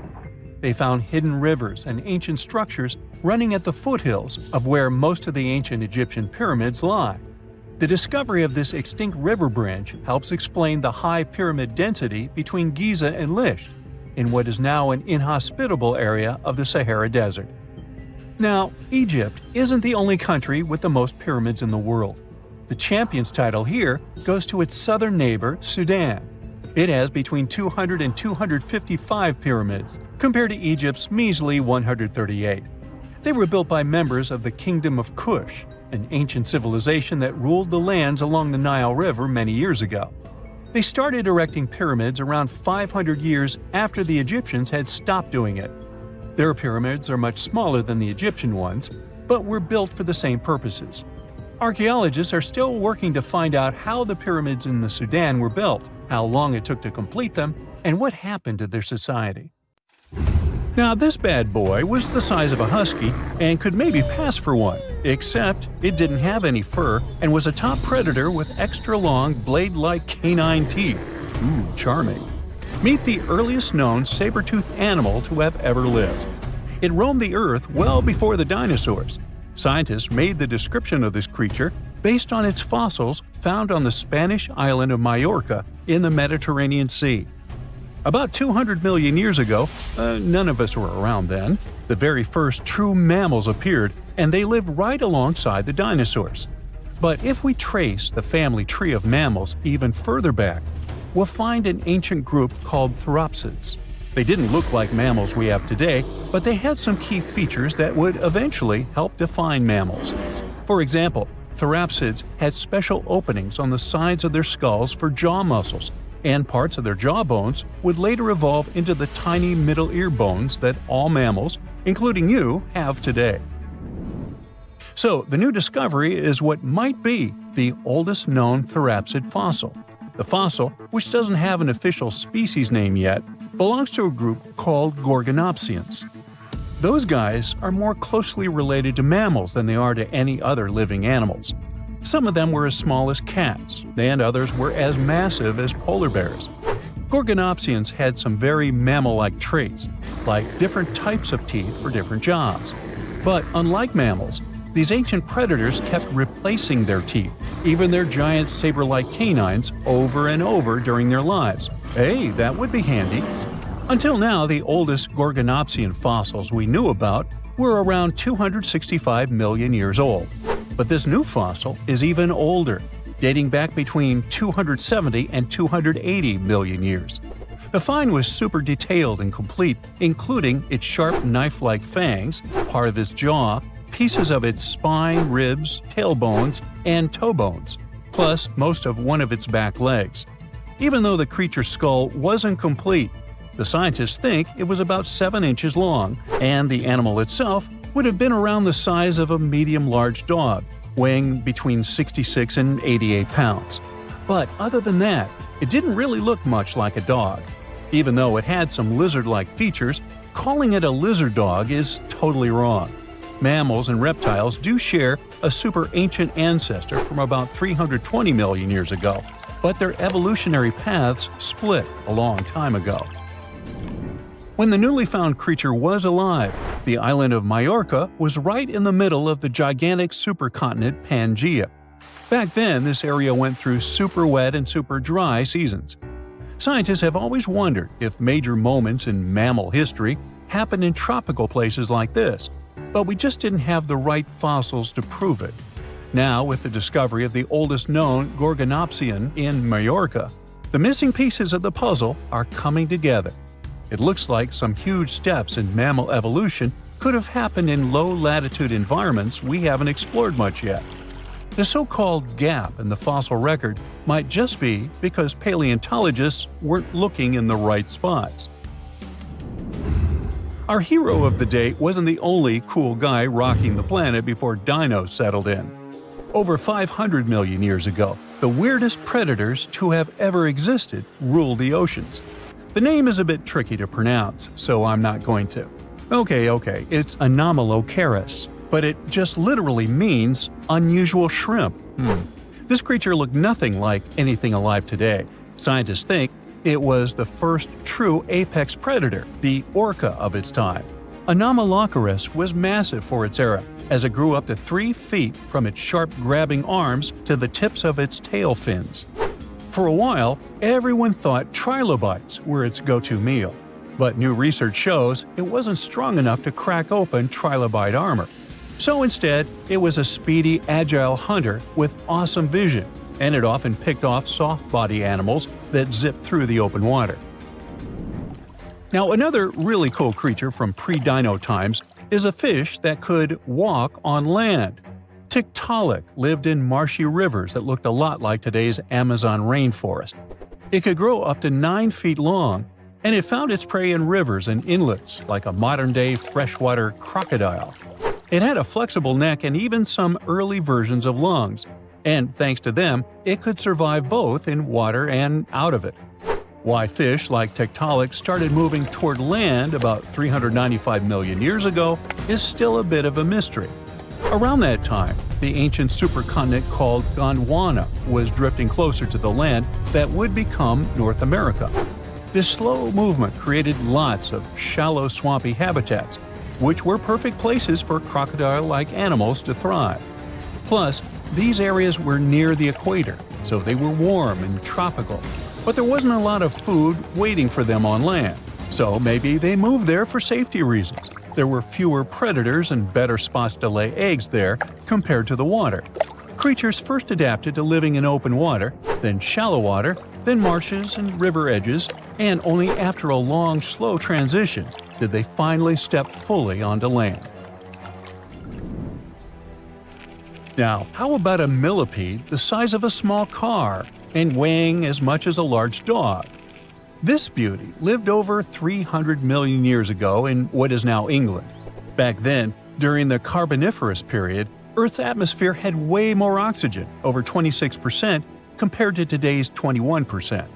Scientists used to think the high oxygen levels were the only reason these creatures could get so big. But back then, they found a new fossil from a time when oxygen wasn't that much higher than today. They discovered it purely by accident, when a boulder split just right and revealed one of the most complete and largest giant millipede specimens ever. This one could have lived not just in swampy areas, but also in open woodlands filled with tasty seeds, nuts, and maybe even small animals. There's a chance that this beast wasn't a slow, plant-munching crawler, but a predator that would snap up whatever it could find. After dominating the Earth for about 45 million years, the giant millipedes eventually vanished. Probably the reptiles pushed them out, clearing the way for the age of the dinosaurs.